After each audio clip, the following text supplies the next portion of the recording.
It's time for TWiT, and we've got a great one for you. Nilay Patel's here from The Verge, Harry McCracken from Technologizer blog, and, of course, the great Ihnatko from MacBreak Weekly. We'll debate SOPA and a lot more. Stay tuned. TWiT is next. Netcasts you love. From people you trust. This is TWiT. Audio bandwidth for This Week in Tech is provided by the new Winamp for Android, featuring wireless sync and one-click iTunes import. Now with free daily music downloads and full-length CD listening parties. Download it for free at winamp.com/Android. Video bandwidth for TWiT is provided by CacheFly at CacheFly.com.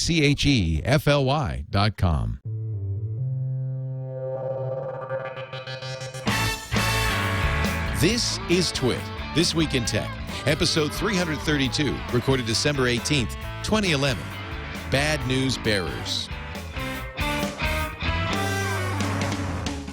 This Week in Tech is brought to you by GoToMeeting. The holidays, bad weather, and sick days can keep you out of the office, but not from getting work done. For your free 30-day trial, visit GoToMeeting.com and use the promo code TWiT. And by Carbonite Online Backup. Automatic, continual, and unlimited backup for your computer files for only $59 a year. Try it free at Carbonite.com. Use the offer code TWiT and get 2 bonus months with purchase. And by Ford, featuring available voice-activated sync with sync services, which enable you to customize your driving experience with personalized news, traffic, and directions. Check it out in the new 2012 Ford Focus and at Ford.com/technology. It's time for TWiT, This Week in Tech, the show that covers your tech needs online and off. And here we are, ladies and gentlemen, gathered the week before Christmas with the best damn cast ever. I don't know how we did it, but thank you, Eileen, for finding these people. You're welcome. Everybody, we thought everybody'd be on vacation. We are really thrilled to have Andy Ihnatko with us. Of course, he's one of our hosts on MacBreak Weekly, hosts Ihnatko's Journal on the 5x5 network, and is a esteemed writer for the Chicago Sun-Times. Hello, Andrew. Leo, it's nice to be seeing you late at night. Yeah, we don't normally gather at this hour. You've been on TWiT before, though, right? I mean, this isn't a first. A while ago. It's not since I've had to like reset my studio for evening lighting.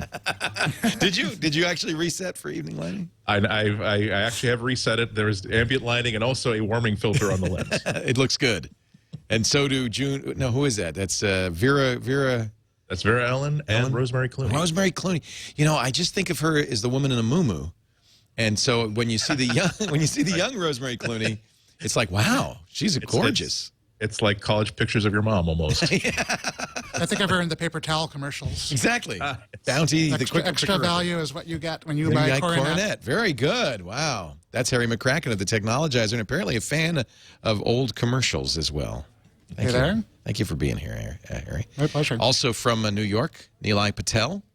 Good to have you. Welcome from The Verge. I told Joshua this. You're just doing such a good job with The Verge. We're trying. You know, it's a slog, but we're getting through it. Well, from my perspective, it's just me yelling at everyone all the time. So I'm glad that's translating to something. We don't hear the yelling out here in the real world, but we do see the result, which is a really fantastic website with lots of content and increasingly a go-to place for news as well as reviews. And I got to say, the Verge show that you guys do, which basically looks like Letterman, is fantastic, too. You guys are doing a great job. We're trying. You know, I think we said this right at launch, but we launched with like 40% of what we ultimately want to do. So we have a lot of work to hit all of the pieces that we want. Oh, stop. Just stop. You're putting the rest of us to shame. We will talk. You have a good review. Actually, Joshua did it, of the Galaxy Nexus. Maybe we disagree a little bit. I think Joshua likes it a lot better than I do. And he took an opportunity to take some pot shots at some iPhone lovers. You're going to do this to me? Yeah, no. It's not you. It's him. It's not your fault. I quit. I actually quit yesterday. Hey, you know, everybody seems to be quitting TechCrunch. You know, that's I bet you could pick up some talent there. I just saw their CEO quit. Yeah. Wow. Apparently, according to Mike Arrington, now you never know with Mike because he likes to stir the pot a little bit. But he says, really, the whole problem is that Ariana Huffington is an egotist and demands, you know, to be the one in charge, and he just won't tolerate anybody, you know, usurping her power. You know, I never worked for Ariana. You left before but Nilay and Joshua came from Engadget, and they left before Ariana stepped in. Yeah, we told them we were leaving kind of one by one, and then they bought the Huffington Post. It was almost. And I was already at the door. It was almost simultaneous, though. I always had the feeling that maybe you guys knew something. Well, we knew AOL wasn't the place we wanted to work. Yeah, that's probably all you needed to know. All you needed to know. Oh, look, I mean, we built The Verge, and I agree. Great stuff. That was what we always wanted to do, and we got to do it. And so, it's sad to see what's happening there. But the guys at Engadget, you know, we're still friends with them, and they're trying their hardest. They're doing what they can, and they're doing a good job. I just, for some reason, I imagine you taking your shoe off and banging it on the table and saying, "We will bury you." But that's just me. Yeah, that's just me. It's, you know, they're friends. We've known them forever, right? Tim and Darren, they're running Engadget. They're doing a great job. So let's talk a little bit about SOPA, PIPA, and Megaupload. Sounds like the Three Dwarfs. The Stop Online Piracy Act, which is the House version of PIPA, which is the Senate version of SOPA. SOPA was in markup on Friday. And interesting, because normally the Congress would have adjourned by now. Mm-hmm. And all be home for the holidays. But for reasons, I have to think, is pressure from the music industry, they're going to stick around. And Wednesday, they're going to continue this vote on the Stop Online Piracy Act. So I think, Nilay, as an attorney, you're probably the best equipped to tell us what's going on with SOPA. So SOPA and PIPA, which is the Protect IP Act, right now, procedurally, you've got it exactly right. So the House Judiciary Committee was meeting to bring in amendments to SOPA. 11 hours. These guys don't work that hard. So that, you know, the 11 hours was fundamentally a filibuster by the opponents of SOPA, right? Oh, good. So they kept on bringing up amendments. And they'd say no. They demanded to have the entire text of the bill read aloud. Oh, which, good. You know, okay. You usually waive that sort of thing. You don't have to do it. And they basically delayed until they gave up. And then the outcry in the press and from constituents, basically, was so loud and vociferous that the next day when they met again, they said, well, we're adjourning without a vote, and we'll try again as soon as possible. And normally as soon as possible, in this case, because of the holidays, would mean next year. And I think there's such a groundswell of opposition to SOPA and sort of the concepts it represents at a technical level that I'm pretty sure Lamar Smith, the representative from Texas who wrote the bill, and chairs the committee. And chairs the committee. He knows he can't wait that long. So I think he's trying to do it again, and I think he's just going to run into another filibuster. I don't think, you know, any of the representatives who spoke out against SOPA are going to get fooled by this maneuver. I think they're going to ask to have it read again, introduce another 70 amendments to it in an effort to slow it down. Now, I will say this about SOPA. SOPA is a bad solution to a real problem. And what I worry about, and I am writing a piece this week about it, what I worry about is that we have spent so much time sort of as the internet community focused on the bad solution, right? And the bad solution is we'll screw with DNS, right? We'll screw with what Google puts on its search results, all of which are bad. I think everybody agrees that these are bad solutions. But we've spent so much time focused in being outraged by the bad solution that we haven't spent any time thinking about a good solution for a real problem. And so what SOPA basically is a response to the fact that the internet, by design, does not respect the existence of the United States, right? It's a political entity with laws. It doesn't. That's the internet is not. Or any country. It's not. It's transnational. Right. So the laws of the United States don't apply to some server in Slovakia or wherever, right? So if I start Megaupload in, I don't know, Kansas City, and I host all these files that are copywritten and I'm dealing them out to people, which is copyright infringement, I can get sued, right? Just the way Grooveshark just got sued for distributing music illegally, the way Kazaa got sued, the way YouTube got sued. And because we're, you know, citizens or private actors in America, we can resolve our dispute under the rule of law, right? You can't do that when the server's in Hong Kong or wherever, Eastern Europe. And so basically what we're saying is Well, there's this place where you can go to get copyrighted infringing material somewhere in the world, and in order to stop it, well, we can't go over there, so we'll just blow up all the roads, right? Screw it, we'll blow up all the roads and all the highways, and now you can't go there, and it's still fine, it's doing whatever you want, but citizens of the United States are protected from it. That's a bad solution. But there has to be a real solution to Megaupload. There has to be a real solution to the Pirate Bay, right? That allows content owners, because I got to eat, man. You got to eat. We're going to eat fine. What are you, crazy? What are you, nuts? I'm not crazy. What the hell are you talking about? There has to be. Show me who is. Wait a minute. How much money did the motion picture industry make last year? Record amount of money. How much money? That's fine. But that's fine. Nobody is starving to death because of piracy, Nilay. You're solving a problem that doesn't exist. But this is what I'm saying. Like you're insistent that the problem doesn't exist. It doesn't. But the real problem is that I have rights as a creator, as a copyright owner. You have rights as a copyright. What happens if I take all of Andy's books and I start republishing them and selling them? No, that's a hypothetical. The point is, in the fact of the matter, no one is suffering from piracy.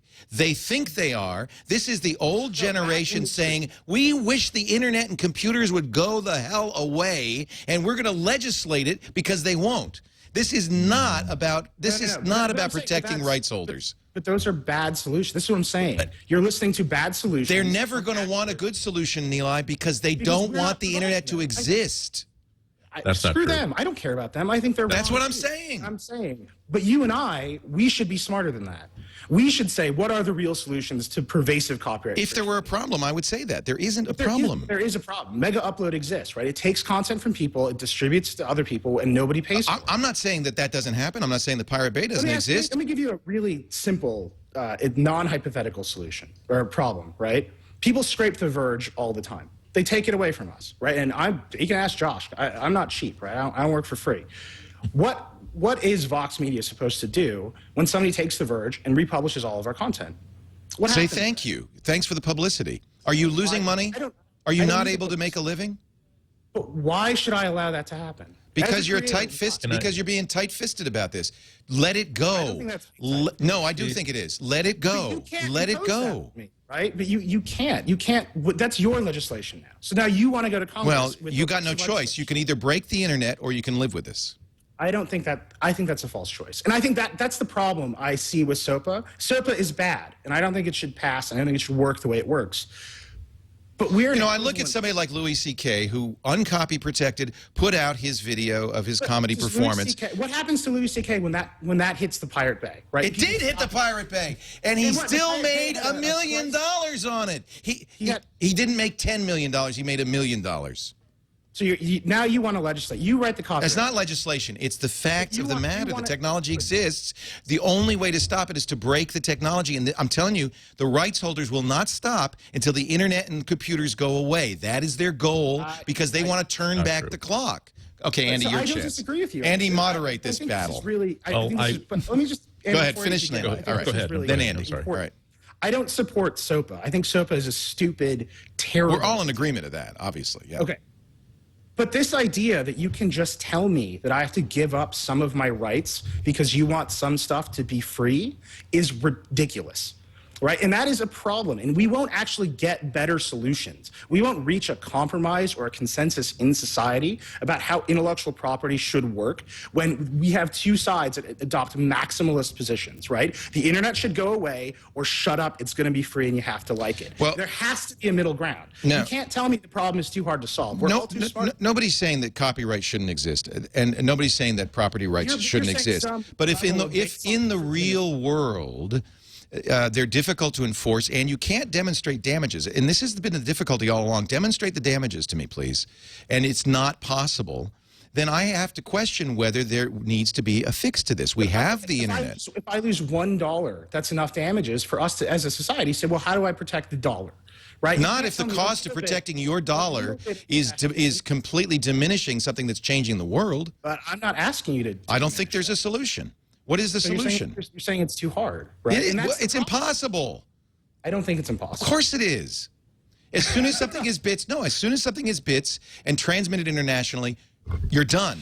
So you have to start to think about living in today's world, Nilay, not 1950s. Once I don't think you can accuse me of living in the 50s. Well, I know. That's why I'm always surprised when you make this argument, because I don't understand what world you're living in. Once stuff is bits, it's copyable, perfectly transmittable at the speed of light, done. Anything that you do to change that breaks the internet, breaks this technology. You could put TPM chips into computers and insist everything have DRM. That doesn't stop pirates. Nothing we've ever done stops pirates. It only stops you and me, honest people. No, I agree with that. I don't think that. I mean, it's not like we try to introduce security on the news. How do you make uncopyable content? You can't. I don't think, but that's like a technical solution. No, there is no technical solution. Just look at it. There's no technical solution. There are bits. So why don't we have legislative or diplomatic solutions to the problem? We do. We have plenty of laws. We have plenty of laws. Do we not have enough laws? Why don't, instead of SOPA, which tries to impose a ridiculous technical solution, why don't we have a framework by which rights holder can go? We do. It's called the DMCA. How well has that worked?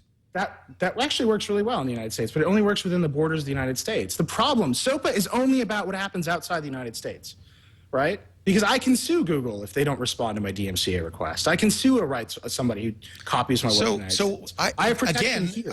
This just poses this problem. It's an international, transnational, not even international, technology that, what do you do? Are we going to have a national, maybe we should create a world government. That's a good idea. But I'm sorry, we solve problems on the international scale all the time. WIPO has tried to do this for 5 years. ACTA's the best they came up with, the 3 strikes bill. There isn't a way to solve this, because I think this is a fundamental misunderstanding. The way this stuff works is stuff is transmitted, turns into bits, which you cannot stop people from copying. You cannot stop people from copying. You cannot stop people from transmitting at the speed of light. Anything you do to do that means you're going to say, okay, technology, stop working. No, bad technology. Let's make it half the speed of light. Let's make it half bits. You can't do it. But you keep telling me about these technical solutions, and that's what I'm saying, is that these are bad ideas, right? I agree with you. Right. So I'm asking you, well, what's a good idea? I think there have to be better solutions to pervasive copyright infringement. I'm willing to entertain them. I'm just wondering, what are they? I'm saying in the United States, we have come up with a framework that actually most people think works fairly well. And then you get this. Then you get a Universal Music Group, and this thing starts. So that's different. We should get to that. We are going to get to that. Different. But before we do that, let me give Andy a chance to weigh in, because poor Andy and Harry are just sitting here. And by the way, this is a very important discussion. I'm really glad that you're here to represent that point of view, even though you're completely wrong. Okay, and no, I think that's why I come on this show. No, I think this is great, and I would love it if we could come up with a solution. But I just think, because I think, to me, it's a priori impossible. But let's see what Andy has to say. Really, all I wanted to say is I think I agree with Nilay nearly 100%. Only in the sense that our opposition to this is very, very important, because this is a far, far too overreaching set of legislation. It gives far too big a club into the hands of a private company interest, as opposed to allowing the freedom of the internet to have its own say and have its own response to those kind of acts. While we should not delay and not reserve ourselves in trying to get this thing, prevent this thing from becoming law, let's not forget the fact that this is a real problem of distribution of illegal content on the internet. I'm in the business right now of trying to in 2012, I really want to do a lot of self-publishing. And over the past year, I've been looking at so many different solutions for, do I publish under DRM? Do I just let people download a free and open EPUB? And there's no solution to the problem that doesn't end with me saying, I have to be okay with the idea, I don't have to be okay with the idea that a lot of my stuff is going to be pirated, but I have to accept that the price of securing my content to prevent that from happening is higher than the benefit of locking it down. Right. I think that if we really had a focus and a commitment to solving this problem, I think we could find a way to serve the needs of both copyright holders. And don't think of just of Universal Music. Think of guys like me. Think of a friend of mine who works for literally a 3-person animation company. that you probably know. I won't mention this person's name just in case they wouldn't like their name to be mentioned, but this is an animator whose name is pretty well known, who does all the animation himself. And one big part of my friend's job is going onto YouTube, going onto all the file sites to look for copies of his shorts. Impossible, right? Whack-a-mole. Well, no. It does work well, because the 2 points there is that there are mechanisms in place via YouTube where he can say that, okay, here's a copy of our 7-minute short that was not posted by us. Could you please take this down? And they have the legal wherewithal to make that happen. That's why it's an important law. And the reason why it's important is not because this little 3-man animation studio is trying to preserve its billions of dollars worth of profits, but because that DVD that they sell with these 5 or 6 really popular shorts on it, that's how they fund their next movie. They operate on a shoestring. And if that 15% or 20% of their annual budget were to go away, they wouldn't be able to make those movies anymore. So Nilay, I'm with you in this. I'm with you that we have to, while we are mobilizing against this legislation, not forget that it's a bad, sucky thing that it's so easy to pirate content, and it's so hard to adequately defend yourself against that sort of stuff if you are the creator of that stuff and you just want some not even just get the money off of it, but at least maintain some control of how it's distributed and how it's formatted. Harry, do you have anything to say? Well, I'm torn, but the one thing I know for sure is that the idea that Congress is making decisions about this stuff is terrifying to me, because the more you know about a topic, the less confident you are that those guys, know enough about it to solve it, and particularly with something involving technology. I just don't feel that the people in that legislative body know enough to know the implications of what they're doing, and they don't seem to care, actually. Yeah, that's exactly right. It's worse than that. Yeah, they're not seeking input. They know from they people don't who do know, care. and they don't want to know. I do believe in intellectual property. I believe that if you create something, it's okay for you to have some control over it, and in fact, it should be legal for you to make stupid decisions about things you own. If you want to hold it back, even if that's self-destructive, maybe it's okay. But I do just come back to the fact that nobody seems to have a solution that's actually going to work. Yeah. Well, here's the problem is it's like the store where you can't go in unless your bags are searched. You cannot leave the store unless your bags are searched. That's a fine policy for the store to want to make, but it means I'm probably not coming back to that store. The problem with this legislation is that whereas these companies, to continue the analogy, this store would go out of business for creating an environment that nobody wants to be part of. The problem with this legislation is that it would allow this to be simply the law of the land, that we don't have a choice not to allow our bags to be searched, so to speak.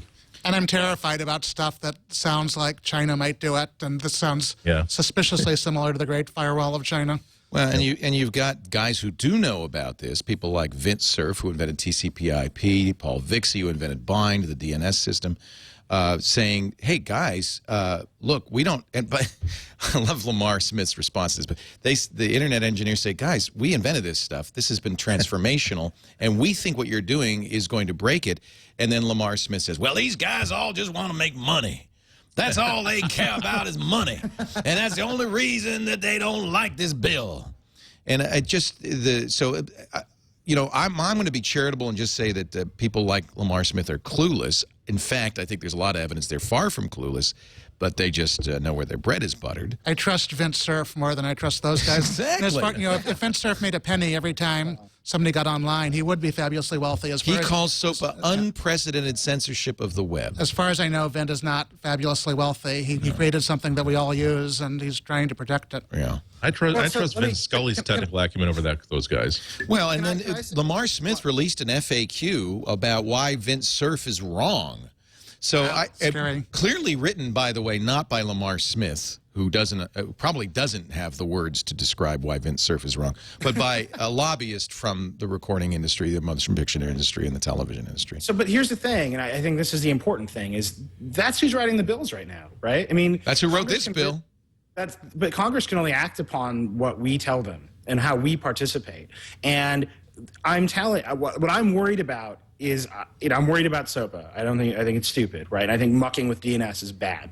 But I'm worried that the internet has too long fostered an entire culture that believes it is apart from real life, right? And that the laws don't actually apply. Right, and the laws of the United States, because they don't apply to bits, right? Because once you turn it into bits and they fly around the speed of light, they can't get stopped for speeding, right? But that's not true. And these people in Washington they're powerful and they're moneyed and they serve moneyed interests. So if we don't participate at a real level and show them that we have interests and ideas about how to govern ourselves and our behavior in a responsible and rational way, they will keep coming back with things like SOPA and PIPA, because that's all they're being given. And that's all they're being paid to do. Okay, so all right. So we need to give them an alternative. What is it, Nilay? Man, I mean, there isn't one, but go ahead. What is it?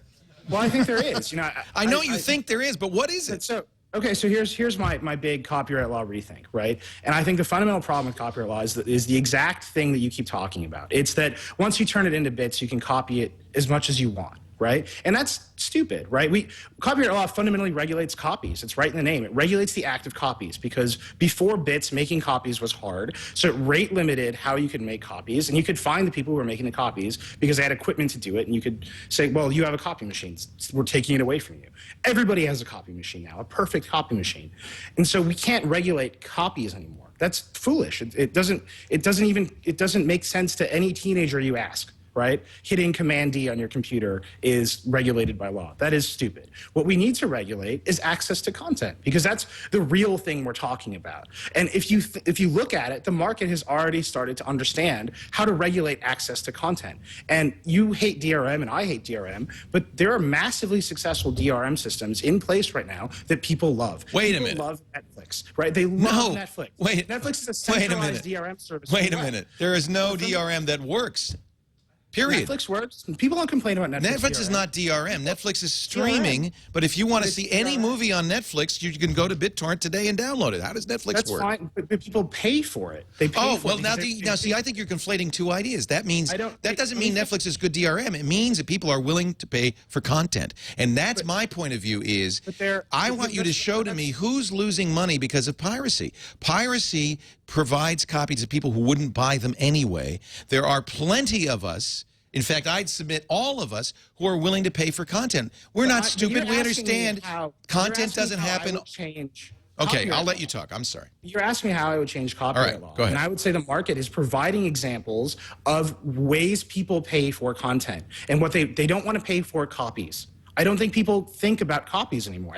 That doesn't make any sense. Even people who buy things from iTunes, right? They don't know that it's a copy and that it's regulated, and what they can do with it has been regulated unless they pay for iTunes Match, and they gain an additional set of rights about what they can do with their copy. That is bonkers, right? That is a legal fiction that no longer applies. What people want to pay for is access to content. So they pay for Netflix, and they don't complain that Netflix is wrapped in DRM to the hilt. They pay for Spotify. They don't complain that Spotify music is wrapped in DRM to the hilt. Why? Because they're just paying for access to content. And that's what we should really be talking about. We should be really talking about, well, I can pay Andy's friend who makes the movies for access to his DVD, and then I have the right to just go and get it from wherever I want. I bought the LP, well, then I can rip it to a CD, and I can download the MP3 from a torrent site. That makes sense to people. That's the common sense solution. I think that there's a reason. One of the reasons there's content from the copy. One of the reasons there's a lot of piracy is because for a long time, the companies that created this content did not make it available digitally. So people who wanted it digitally went and got it. You always heard that excuse. I own it's the not CD. an excuse. It's true. It's point of access. So my position is Netflix is not DRM. iTunes is not, I know it's DRM, but it's not about the DRM. It's not about iTunes DRM. It's about point of access. It's about that it's easy and I can press a button and get it. But the DRM, but that's what I'm saying. We agree, Leo. We should, at this point, we should be hugging each other. I love you, man. But we agree. What you're saying, I'm just saying, I'm giving you the legal reality. Make it easy is what you're saying. Make it easy to get a legal copy. Is that what you're saying? That's like the execution. You're saying what people should do. I'm saying at the legal level, what our law should do. Right. Our law should recognize that what's important is access to content, not copying. I get it. Right? And that's a huge disconnect in the law. The law doesn't know that right now. Yeah, no, I think you're absolutely right. And that's DRM is about preventing copying, and then copyright law is about preventing copying. And you and I are in agreement on that. This is what I was saying, is that now we've gotten to the point where the technology means copying is trivial. And no matter what you do to prevent copying, it will be circumvented because it's easy. Right. So we can't think that way. We can't regulate copying because it's not going that horse has left the barn. So how do we regulate access? Well, I'm saying I think the market, these centralized DRM systems are the market response to regulating access, right? Subscription services are essentially a market response to, well, we know you're going to take everything. You want everything. Let's pay us some rate. You know, Ultraviolet is coming out, and if you are familiar with it, it's the new centralized DRM system from Hollywood, right? Yeah. Where you buy the Blu-ray and then you get a digital copy from Flickster, and that DRM is centralized, so you can go to different services. At least that's the big plan. Yeah. I mean, that's Hollywood's solution to this problem, is saying, well, fine, we know that you want to use whatever service you want. We just want you to pay us. Please, for the love of God, pay us. Yeah, and that's we'll what give you Louis C.K. did. Louis C.K. Right. put a little note that said, I know you could torrent this. You probably will, but if you like this content and you want me to make more of it, pay me $5. And guess what? He did very, very well.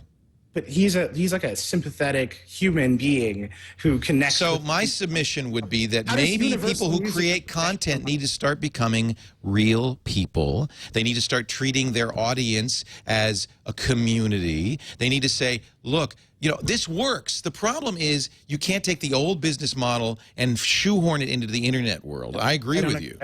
Right. So what we need to do is, instead of thinking of ways to force people to accept the old way of doing things, which is what all of this is about, we need to start recognizing the world's changed, and a person like Jonathan Colton or Louis C.K. or TWiT, we can all do just fine if we start acknowledging our users not as thieves, because that's what all DRM assumes is you're a thief, so I'm just going to make sure I lock this down because you will steal it if I don't. Instead of treating our consumers that way, we say, you're a community, we're peers, we're sharing. You support us, we support you. What the hell's wrong with that? That sounds utopian. It sounds like a good world. Let's not ignore the fact that Louis C.K. already had probably one of the hottest TV shows on cable TV through Well, that's a 2011. marketing issue. That's not a copyright issue. No. I'm saying that it's a significant data point that he was so successful by releasing his video himself and also without DRM, but he already had a pretty big cannon to fire that video out of. And it's not necessarily true that that an unknown comedian could have anywhere near the same level of success. Not making $1 million, but making, let's say, his money back plus 20%. This is why that's not germane. That has nothing to do with copyright or DRM. That's you're saying before about how the old model is broken, this new model is going to work great. Well, it's not going to work great for everybody. If you don't have that kind of a national name, you may believe that I want to create a book in open EPUB format so that anybody can copy Scott it. Sigler was unheard of. Cory Doctorow was unheard of. Jonathan Colton was unheard of. I don't think you have to be a television celebrity to make a living anymore. And if nobody knows who you are, then nobody will care enough to pirate you, presumably. Well, that's a good point too. Yeah. There's a balance, and I think we have to respect the rights of the people who just want to sell out and make a lot of money, and we can't. Well, I respect their rights. I don't think they're going to make it anymore. I don't think you're going to see another Metallica, and if it is, it will be by performance only. It will not be because they sold 1 billion records. Because DRM doesn't work. But a band like Metallica, maybe, Taste of Change, but Kanye West exists, Jay-Z exists, Rihanna exists, right? I mean, so I guess you could still make money in an internet world without shutting down the internet. Well, yeah, no, I don't think anybody's making that argument. I don't. Well, it sounds like the argument, like, oh my God, I can't make a living because they're going to rob me blind. It's like a shopkeeper deciding, hey, I can't open a store because everybody's going to come in and take everything. I mean, I'm not to argue. This is what I'm saying. We don't write the laws. We're not participating enough to solve the problems constructively. Well, I agree with that. We got to participate. If you were Universal's general counsel, how do you solve Megaupload? What is your solution? Because it is a problem for your company. That's not my problem. Your company problem. is beholden to. Thank God it's not my problem. But that's why I'm not general counsel at UMG, and that's I presume why you're not general counsel at UMG. There's a time in my life when I wanted to be. Right? Yeah, well, would you want to now? No. It'd be a little hard. But I went to law school because I grew up in the age of Napster, and I said, well, this is broken, and I want to learn about it. And then I was like, man, being a lawyer sucks. I'd rather write about the law, not actually have to practice. No, but I admire that, Nilay, and I think it's people like you who are have a foot in both camps can make some headway. I just think it would be foolish to not recognize the fact that the technology is here, and any attempt to roll back, which is what SOPA is, by the way, any attempt to roll back the technology is doomed and should be doomed. Well, and I agree, and I don't think there's any disagreement there. I'm saying what worries me about the opposition is that Google and Twitter, they have to start participating, right? I mean, if our system is broken, so be it. If Lamar Smith is getting paid by Hollywood, so be it. Google and Twitter have to find people to pay on their own and protect our interests on their own, because that's how the game is played. Well, and, isn't all that money... saying, leave it alone? I mean, that's not how the world works. Isn't all that money really about getting votes? And don't we, in fact, control the actual resource, the votes? If 82,000 people respond to a Tumblr campaign on Stop Internet Censorship Day and call their member of Congress, don't you think those members of Congress listen to those 82,000 voters? I hope so. I mean, I don't, what else are you going to use that money for? I think that's pretty idealistic. And I worry that the internet is fundamentally, as a community, the companies and the people who make up our culture are fundamentally naive and idealistic about how politics works. And because they, that's how we think. We think, well, bits are unregulated. Everything's free. There's free speech. The internet will solve everything. Send everybody in Somalia an iPod. It'll be great, right? That doesn't work. That's not the real world. Actually, I am a utopian, and I do believe that we will win, even if Lamar Smith wins this battle. In the long run, he and his ilk are doomed, as is UMG and every other Hollywood content company who thinks that they can block computing and the internet with all their millions and billions and win. They will not win in the long run. They're going to win in the short run, I have a feeling, but they're not going to win in the long run. We've talked about this for a long time, and I don't want to dominate the show with my rambling, but I will say this. I agree with you. We'll win the war. I think we need to make sure it's not a war of attrition, because we might win this battle, but they will come back. Unless we have something realistic and constructive to offer as a counter that is a compromise, a real compromise that respects their rights and our vision, that we will never actually succeed. And who besides you, who is Larry Lessig? Is somebody out there actively promoting a compromise? There's lots of people, but I don't think EFF is. I don't see Larry doing it. Well, Larry quit this battle. He's on to corruption and money in general, right? Because I think he got frustrated by not being able to win this battle. Exactly. The EFF is, I keep saying it, I've been a card-carrying member of the EFF since I was like 14 or something, and they've been inspirational to me forever. But they're also a lobbying organization, and they lobby, and I think that means sometimes they take extreme positions to the detriment of actual consensus. But that's their role, that's their job. And I'm on the lookout for people who want to make real changes, and I see them, and I try to give them as much time on The Verge and in appearances like this as I can. But right now the battle it's maximalist. It's either you love it or you think you hate it. And that's wrong. I don't think that's how you accomplish anything. Well, even Larry, that makes me an extremely boring person. Yeah, compromise is not interesting. Even Larry, when he was fighting the copyright fight, said, "Stop pirating, start changing the laws." The problem is, and Larry, in his book, the first person he thanks in his book is Jack Valenti, who was the president of the MPAA. Isn't that funny? So, but he says, he was a great teacher to me. He made me understand the other side of the argument, that's the key. Because if you don't, then you will never offer a compromise. It's totally true, by the way, that SOPA is really not going to do that much to prevent serious people who want to seriously pirate stuff from doing so. They'll figure out a way. None of this stuff ever does. I don't know why we don't learn that lesson. It'll be a hassle for the rest of us, unfortunately. And when I've been in China, you can't get to my site Technologizer in China because I'm on WordPress, and WordPress is entirely blocked because they won't work with the Chinese government. And that's the SOPA-style solution. You kill the domain. But whenever I go to China, I run into lots of people who are reading my stuff, and that's because when you're in China, you know how to get to the sites you want to, even if it's a little bit more difficult. And I feel like pirates here will know how to get around SOPA. There's actually, I think, a deeper story about that in China, which is that the elites know how to get around it. Yes, they do. And they actually don't mind if the intellectuals and everybody knows how to get around it. The government doesn't actively try to stop that. That's not... In fact, they understand how important it is that the elites be exposed to Western ideas, because that's where innovation comes from. So they're not willing, in fact, to shut the internet down. It's just for the masses. They're more worried about the masses uprising in China than anything else. The firewall is an inconvenience rather than a true barrier. Exactly. And that would be true for SOPA, too. Yeah, I guess we would know how to get around it. If you want to do something about this, folks, AmericanCensorship.org. I think the biggest enemy here is indifference. I think that speaking out and acting is the most important thing to do. And this is a fight that is not going to be over with SOPA. It will continue. And if you've got a better solution, let's hear it. I don't think one exists, but if you've got one, I'd love to hear it. Because I agree, if we could come up with, well, I agree with you, Nilay. If we could appease these idiots with something that worked, they'd go away. I don't think we're ever going to appease these idiots. They want it. They really want to roll back the clock. That's really what they want. I mean, Leo, put yourself in their shoes. I mean, they are saying the same thing about you. If we could just appease these idiots with some solution that still protects our content, they would finally shut up. So both of us are trying to figure it out, and neither of us have come up with a solution. But you're the one. We are the ones who have not provided any alternative legislation. That's the problem, right? Where's Google's lobbyists saying here's real legislation about copyright infringement? Where's Twitter's lobbyists saying that? And they're not doing it, and that's a huge problem. Yeah. Okay. I don't buy the fundamental presumption that piracy is a problem.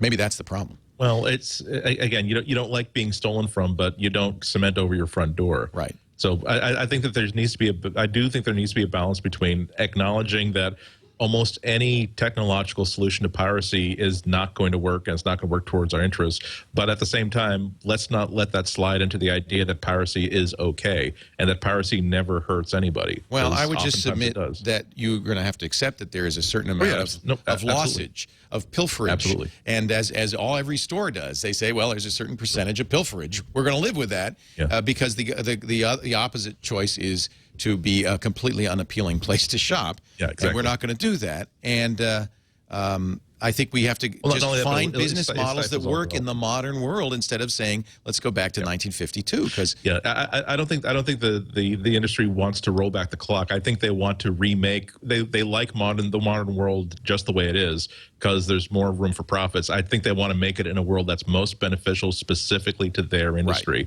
Right. And if they can spread a few simoleons around in Congress and simply say, what if we turn every single IP address into a pipeline that puts money directly into our pockets, they'll happily do that. Yeah, I mean, they would do it if they could. Absolutely. That's why this has to be stopped. All right. Well, I have to make some money if you guys don't mind. So let's take a break. We're going to come back. I want to talk about Megaupload.com because this is if you thought that was heated, you ain't seen nothing yet. I think that's going to be a love fest. I think we're on the same side. Well, no, I don't think it'll be heated among us. We're just going to all yell at them.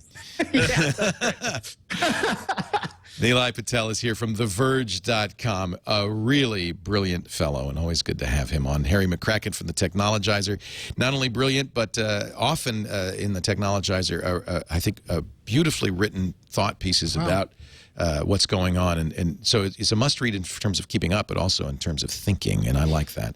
And, of course, Andy Ihnatko, who has just got great sideburns. And now...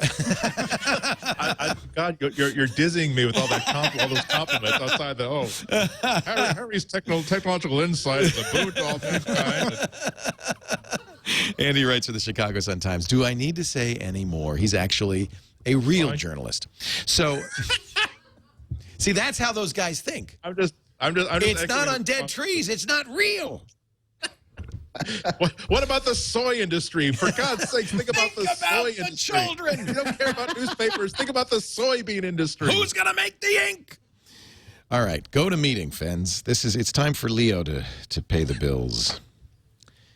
And this is a sponsor who's been with us for a long time. We love the folks at Citrix. They make great products. And this is one of the things we tell our advertisers that I think is different in the modern world. If you are going to work in this environment, you need to appeal to people's intelligence. You need to tell them about features and benefits, and you need to give them a trial offer. And this is what they do, and I love this. GoToMeeting is the online meeting service that we talk about all the time. Very handy around this time of year because I don't know about you, but I'm gone about 2 weeks this month. If you can't meet online, you're going to have a trouble meeting this time of year. GoToMeeting by Citrix is amazing. So first of all, it works on a Mac or a PC. You'll put it on a desktop computer to start a meeting. Makes it very easy, point and click. Emails are sent out with links. Makes it very easy for anybody to attend the meeting, even if they've never heard of GoToMeeting before. They just click the link, say yes, and they're in the meeting. They get full audio and video over the internet, or there's a conference call bridge if they want to use that. And here's the sweet thing that they've just added. It now works not only on iPads. There's a free iPad app. iPhones and Android mobile devices as well. So literally you can attend a meeting, a GoToMeeting meeting on your Android device with a free app. Now that is super slick. That means somebody in transit, somebody in an airport, somebody at home sick can be there, can participate. And if you're using HD faces, they're video conferencing, they'll see you, and it looks fantastic. High-def, crystal clear video, screen sharing, state-of-the-art technology. So those are the features and the benefits. Great for training, great for product demos, pitches, weekly updates, that kind of thing. All right from your desk, and you can try it free for the next 30 days. And this is the pitch. No, I don't ask you for money. I'm just going to ask you to try it free. Visit GoToMeeting.com, click the Try It Free button, and the promo code is TWiT. GoToMeeting.com, Try It Free button, promo code TWiT. Give it a try today. I think you're going to be very impressed. GoToMeeting. That's what we use for all of our online meetings. Let's talk about Megaupload. Now, I want to set the stage for this. I know you're up to speed on this, Nilay, because you've talked with Tom Merritt about it. Megaupload is an upload service that is used for a variety of things, including, let's say, yes, absolutely, piracy, right? It's not a very good piracy tool, but you could use it for piracy. I mean, there are better ways if you want to share files in Megaupload. They had a video made that featured some big name stars, including will.i.am and others from the Universal Music Group. That video was Kim Kardashian. Yeah. Kanye was in it. Keep scrolling. It's down at the bottom of that. Is it at the bottom here? Yeah. Should I? Alicia Keys. There it is. Alicia Keys. So we'll play a little bit of it. This is guaranteed that we will get pulled down from YouTube. And it's just a promo, right? Yeah, it's an ad. It's an ad for Megaupload, and they got some big names to do it. Now, some of these people were UMG, Universal Music Group stars. They all gave their permission. No, so we think. We don't know. Well, there's some gray areas here. will.i.am says he didn't, or his lawyers said he didn't. Then he said he did. So that's the problem, is his lawyers thought that he didn't, and he did. Somebody who was on the video asked to have it be taken down, right? So it's on YouTube right now, by the way. Uploaded by MrKim.com.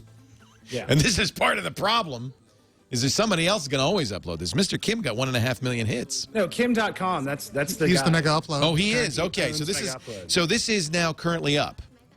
Yes. YouTube decided that it should go back up. So UMG took it down, and then there was an appeal. UMG's, it's kind of weird because we thought it was a DMC takedown, and then at one point UMG's lawyers said, oh, no, we have a side agreement. Yep. We have a side agreement with YouTube that says we can take anything down we want. Because the dispute is, do you in fact own the rights to this? Now, I understand this, and that's a legitimate dispute. This is where it starts to irk me a little bit, and I'm sure you too, Nilay. Tom Merritt and Tech News Today, our news show, our daily news show, as we have just done, covered the story and played a clip. UMG pulled Tech News Today down just for reporting on the controversy. Now, we've had this problem time and time again. Almost every time I play a clip, whatever show I play the clip on gets pulled off YouTube. We appeal it. Sometimes it gets back up, sometimes not. Actually, let me ask you, Nilay. Our defense, and I know it's a good defense, is that we're using it for commentary. It's a news show. It's fair use. But that's a defense, right? It's not. I don't understand. Yeah. So, do you want the law school explanation? Yeah.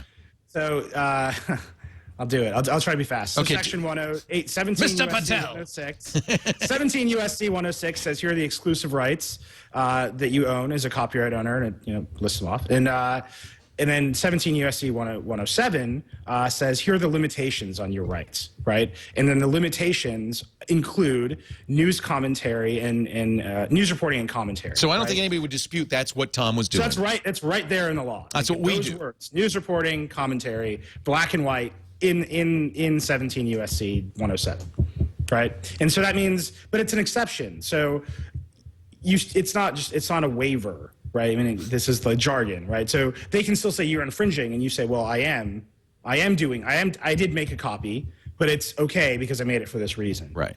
And that's so there. And then So it's a legitimate defense, and a judge would say, yeah, you're fine. Yep. The issue is it still gets pulled down. And on a news show, the appeal process takes 10 days.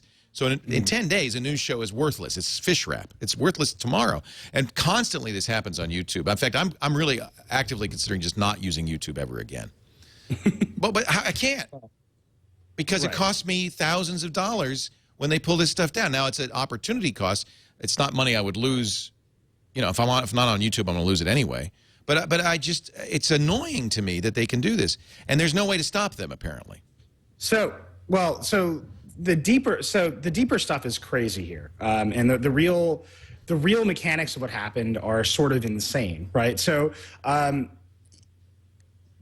it's kind of crazy because we think of YouTube as being part of the web and being open and free and it's there and it's pervasive, right? But it's not. YouTube is run by Google, which is a huge company that has lawyers, and they want music videos and stuff from Universal on YouTube, so they make deals, right? They make deals about what you and I probably think of as just part of the web, as a free thing that exists. And one of those deals was Universal has access to YouTube's CMS. So they acted outside the law, right?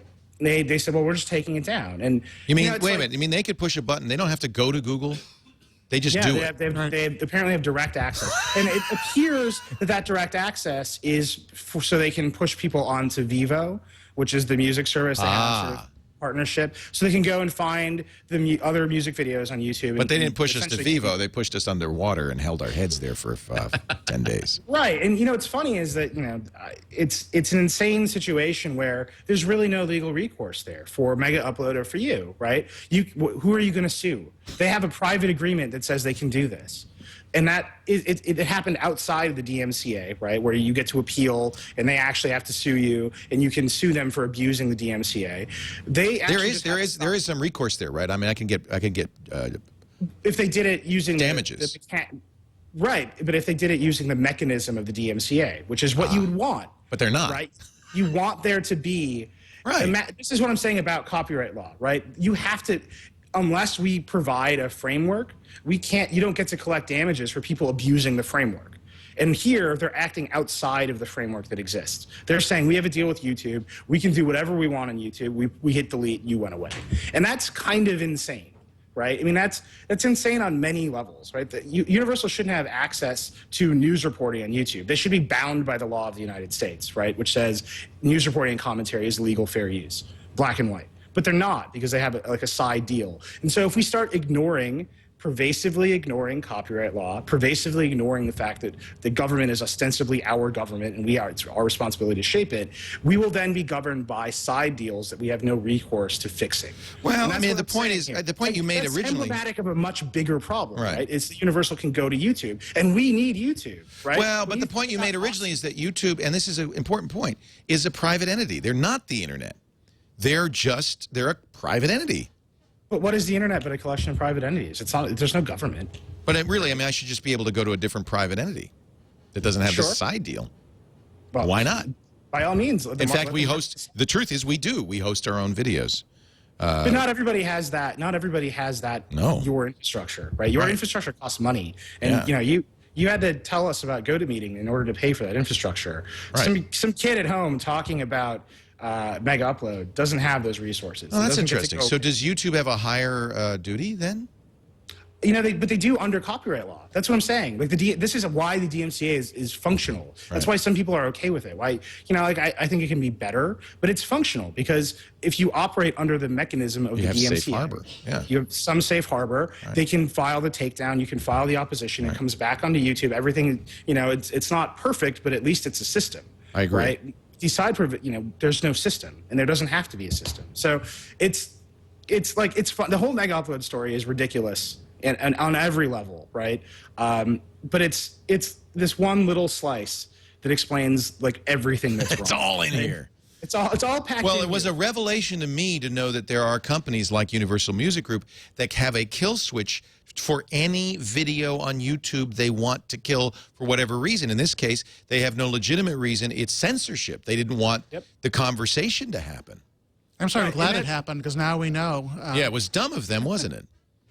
I mean, it really speaks to, I think, two things. One, how important YouTube is. And I think we give it very little credit, right? It's huge. It is the dominant. I mean, if you got pulled off of Vimeo, we wouldn't be talking Big deal. about it. Yeah. Right? It would be annoying and we'd fix it. YouTube is like, what? what? That's not cool.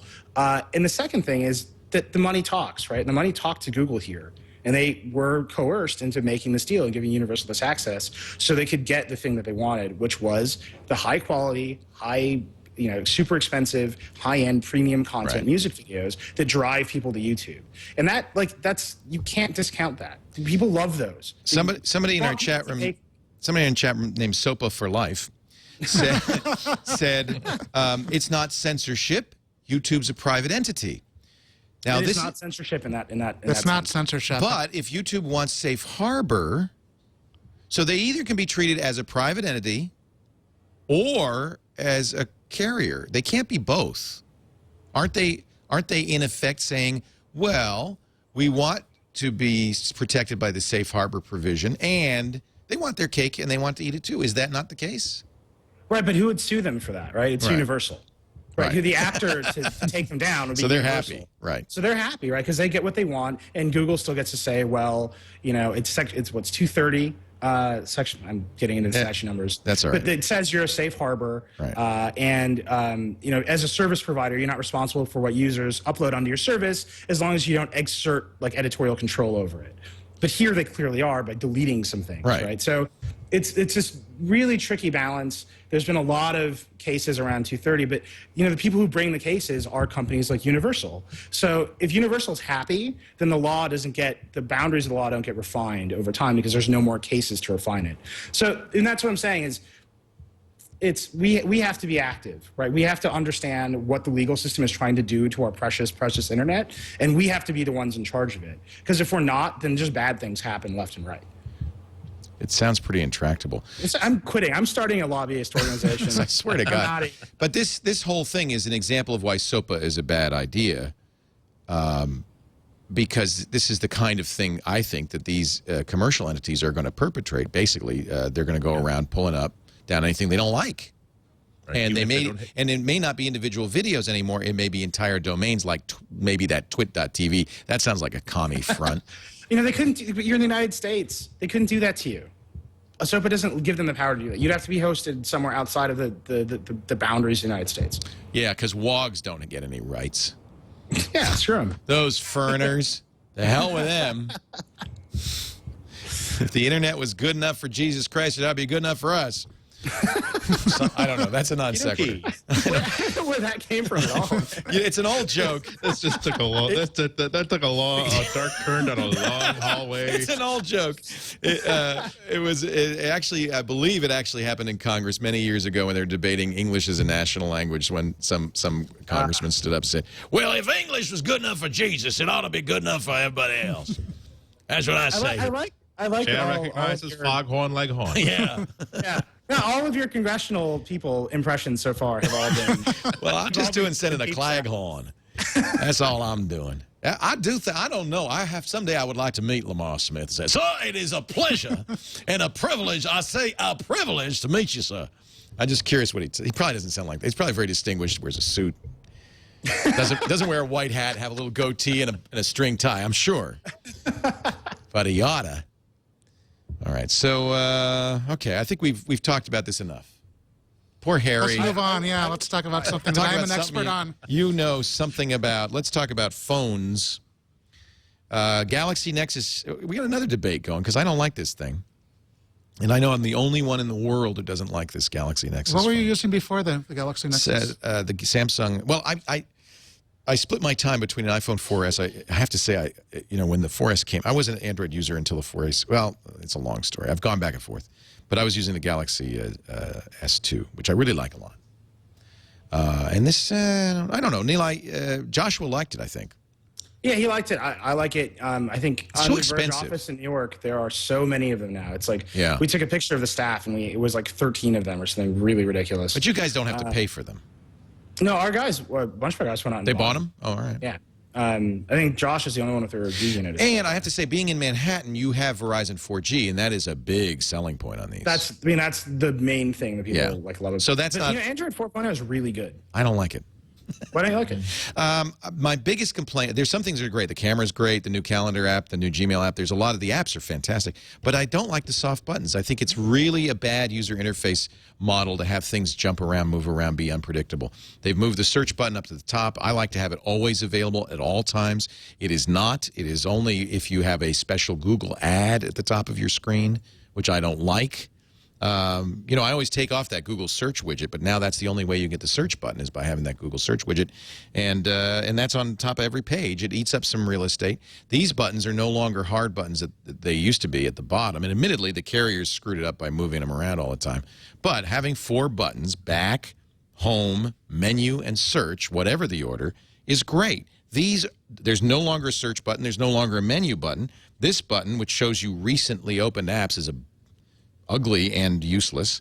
So the home button and the back button, you know, where's the menu button? Show me the menu button. There is no. I hated the menu button. And What? Yes, I mean, well, How could you hate a menu button? in principle, it's a good idea, but the problem is that it makes application designers lazy because they tended to stuff stuff in there.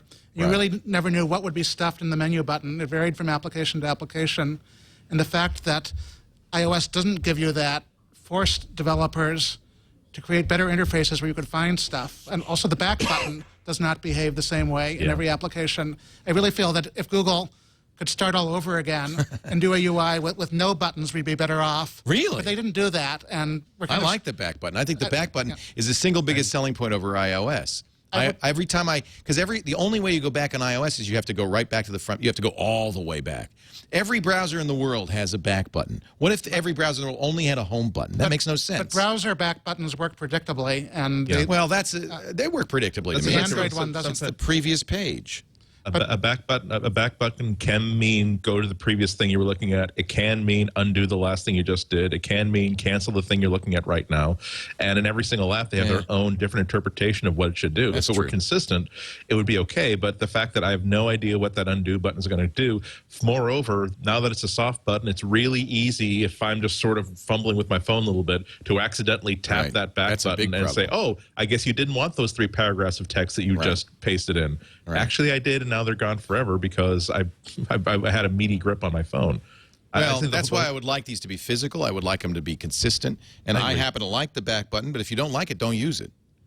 Ice cream sandwich is the first. I mean, you don't have to use it. Nobody's making you use the back button. You can use the iPhone. You're correct. Except you sort of do need to because applications are designed. Yeah, they are. You're thinking that right. You can't not use it, I guess. It's interesting how much of a matter of personal preference it is because Ice Cream Sandwich is the first version of Android that you like. Where I don't want to eventually throw the phone through the window out of frustration. And that's interesting because I love gingerbread. So one thing that I have to step back a little bit, I didn't like the pen tile display, and I think that was because the settings that Samsung put in here for auto screen brightness were way too aggressive. They're way too low, and at low brightnesses, the pen tile display is truly crap. But if you turn it all the way up, this display looks great. Of course, battery life is about an hour and a half. On a 4G phone, you have nothing but battery life. Doesn't that look beautiful now? It really looks good. You don't see the pixelation that you see on the lower brightnesses. So I will stand corrected on that. You don't get that color noise. You don't. I do get the color noise, and I hate it. But when it's all the way up, you don't get it as much. Here like you your get eyes it. are being overexposed. Right, because exactly right. So pen tile has color noise, and that bugs me. Now, apparently, not everybody sees it because I pointed it out, and everybody said, "Well, it looks good to me." I don't hear it. Yeah, people don't see it. I pointed out, I reviewed the Droid Razr, which has a much lower resolution. It's also pen tile. QHD, Yeah. and that is like the worst display I've ever seen. Yeah. And I put it in the review, and people freaked out at me. They're like, "You've got microscopic eyes." I was like, "No, I just have eyes, like regular, actually pretty bad eyes, and I can see it clear as day." It's a known, issue with pen tile displays, and this is a pen tile display. I like the high resolution, and if you blow it out, you don't see it. So that's what I'm going to do. I'm just going to have it blown out all the time. Have you seen the HTC Resound, which has a regular LCD No, I'd 720p like to see display? That looks That's like a nice, beautiful. Yeah. The phone's like twice as thick, of course, but it's a beautiful display. Yeah. Yeah, this is nice and thin. This is the GSM, so it's even thinner than the one. Have you seen the LTE? The LTE is pretty thick. It's a lot thick. I have seen it. It's heavier too. Yeah, but just a little bit. I mean, well, hey, every ounce counts, my friend. When you're only weighing 5.5 ounces, one more makes a difference. That's 20%. I mean, I honestly think, I know you're obviously not a fan of it, but I think it is the only Android phone that anybody should consider. And if you don't want to get Verizon and deal with the slightly reduced battery life, and paying their data rates. You can get the unlocked version. You can take it to T-Mobile. That's what I've got here, and that's what I'm using. Yeah. Or do AT&T. It's Pentaband. I don't think anybody should buy another Android phone. Really? I think if you're Verizon, probably you're right. There's no better phone on Verizon. But if you're not Verizon, I love the Galaxy S2, and this is almost identical. It's just a lower. Yeah, but the Galaxy S2 is it's 800 by 480. That screen. Yeah, it's the screen resolution. And screw that. Ice cream crappy sandwich or ice crap sandwich, whatever that ICS stands for. We already saw the build of Samsung's TouchWiz on like leaked ROM with TouchWiz on top of ice cream sandwich. And is it awful?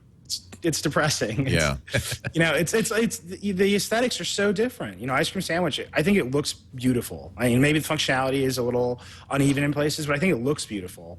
And TouchWiz looks so bad. So to see them strip away all of ice cream sandwich for like the cartoon icons is just deeply, deeply depressing. Yeah. Samsung loves colored icons, colored menus. They do love that. I actually like TouchWiz, but I understand why you don't like it. It is pretty much aesthetically. This is the thing. Do you like this task menu where you have all these windows? These are all the things that I've been doing.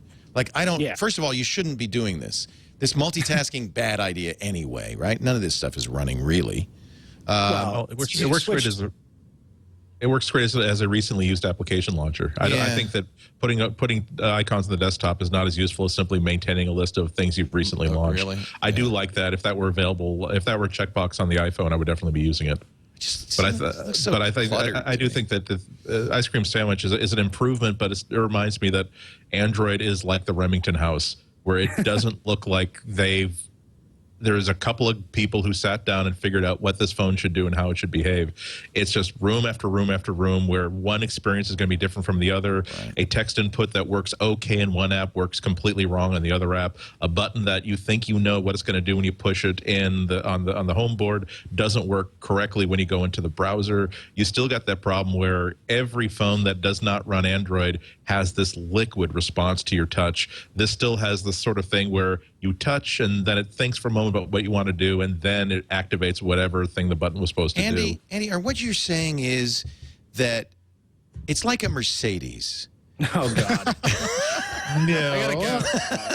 I gotta get out of here. And so I'm saying, you know that episode of Fat Albert where the Fat Albert kids decide they're going to build their own car and whatever junk they found around the junkyard. Yeah, that's the Android for me.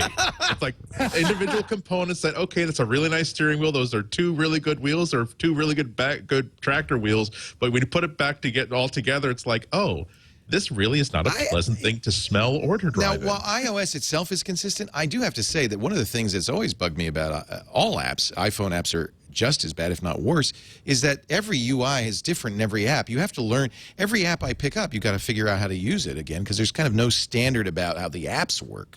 So there is that feeling to iPhone, too. I think iPhone fanatics kind of ignore that, but that's really a problem.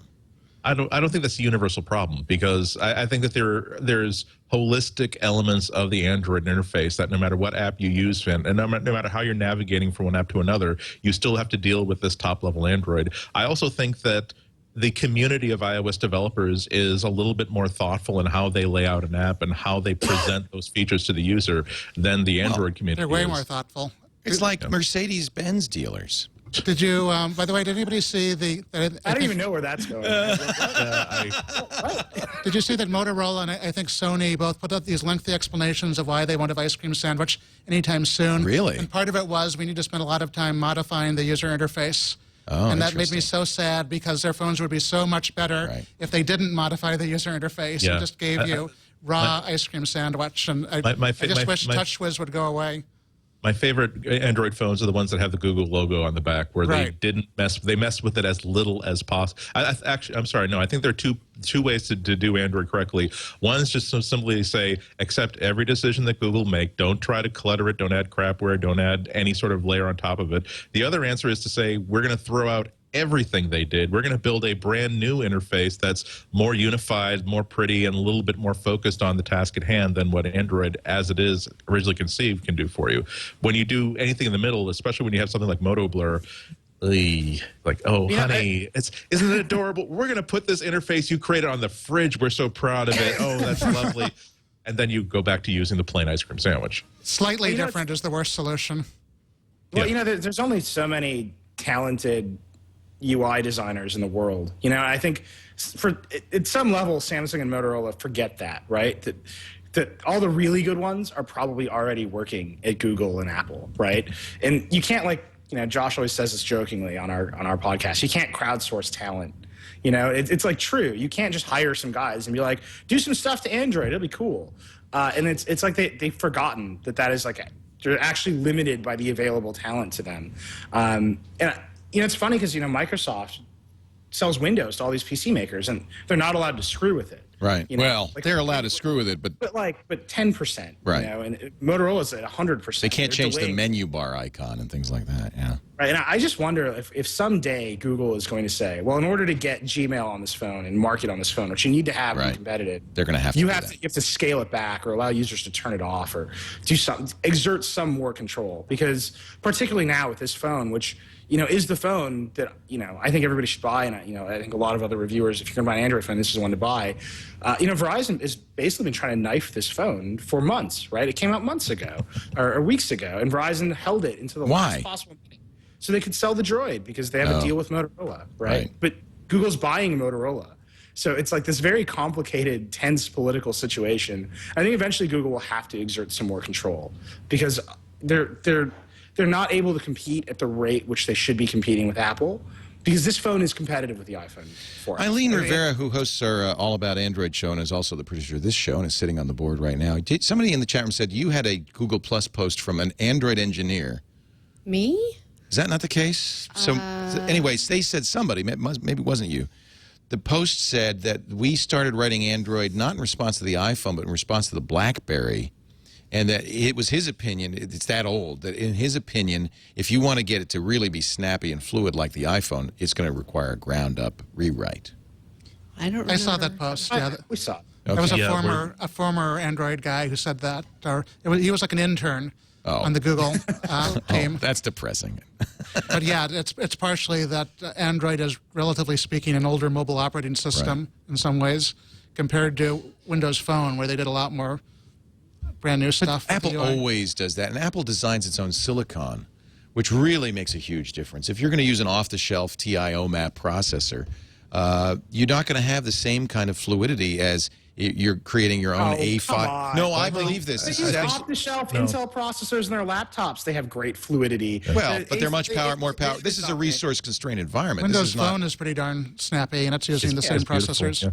I wish I don't have a citation for this, but I remember reading something recently from an Android engineer who was saying that the bit of software that translates touch into action is a comparatively lower level process. Right. I'm sorry, a secondary process to on Windows Phone and on iOS. This is like the processor's first priority is the interaction between the glass and the fingertip, whereas Android is one of those things that sort of gets around to after it figures out how to somehow charge for text messaging. I think there's something to be said for the fact that Apple has 1,000 people working on its A5 chip.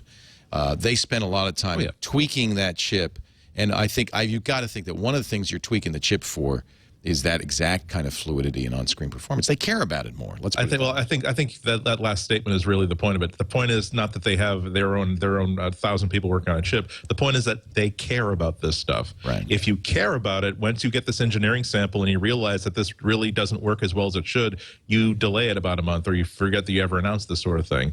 If you decide, it's Friday, it's 1 o'clock, who wants to go out for waffles? So there is a response. Andrew Munn has posted a response. So you're saying the choice for Apple is literally between touch response and waffles? That's it. You know, when there's a good special at Denny's, they got those Christmas waffles now. Well, no matter how much Google cares, there's a limit to what they can do because they're not making the handsets. Google could care more and do a better job, I think, but it's still ultimately up to HTC and Samsung and Sony Ericsson. By the way, lots of corrections, just briefly. I found a post which we'll put in our show notes, lots of corrections to the original laggy post, which says you're full of it. I'm the former lead developer on the Android library. You're wrong. So apparently there's some qualifications. You don't think, I mean, I hear from Qualcomm all the time. You know, our Snapdragon team works very closely with Google to make sure our chips do everything correctly. When Google does a Nexus device, they bring in an OEM and a chip vendor to build it all together. I mean, they're trying to do, at least in theory, the exact same thing that Apple does, but in a different way because they rely on multiple vendors. I mean, it's kind of foolish to say, Qualcomm's 20,000 employees don't care about scrolling performance the same as Apple's 1,000 employees. Yeah, but I think there's advantages to saying what your priorities are that you can say as a company, as Apple can say, well, we're not going to put Flash in, so don't worry about that. When I say that, I say that in the same way that Apple doesn't care that all kinds of Flash content isn't playable on the iOS. I don't mean. Perhaps the more accurate way to say is that they don't regard that. That I don't believe that Google believes that integration and really polished fit and finished is as high a priority for them as other things on the menu are. I do feel I think that's demonstrated by pretty much every Android handset I've ever had. I do feel it's actually demonstrated by a lot of Google products as well. I mean, I don't disagree with you on that level, but on the level of Apple's doing it better because they design their own chips, I think there's a lot of gray area. All right. That's just a theory. I could be wrong.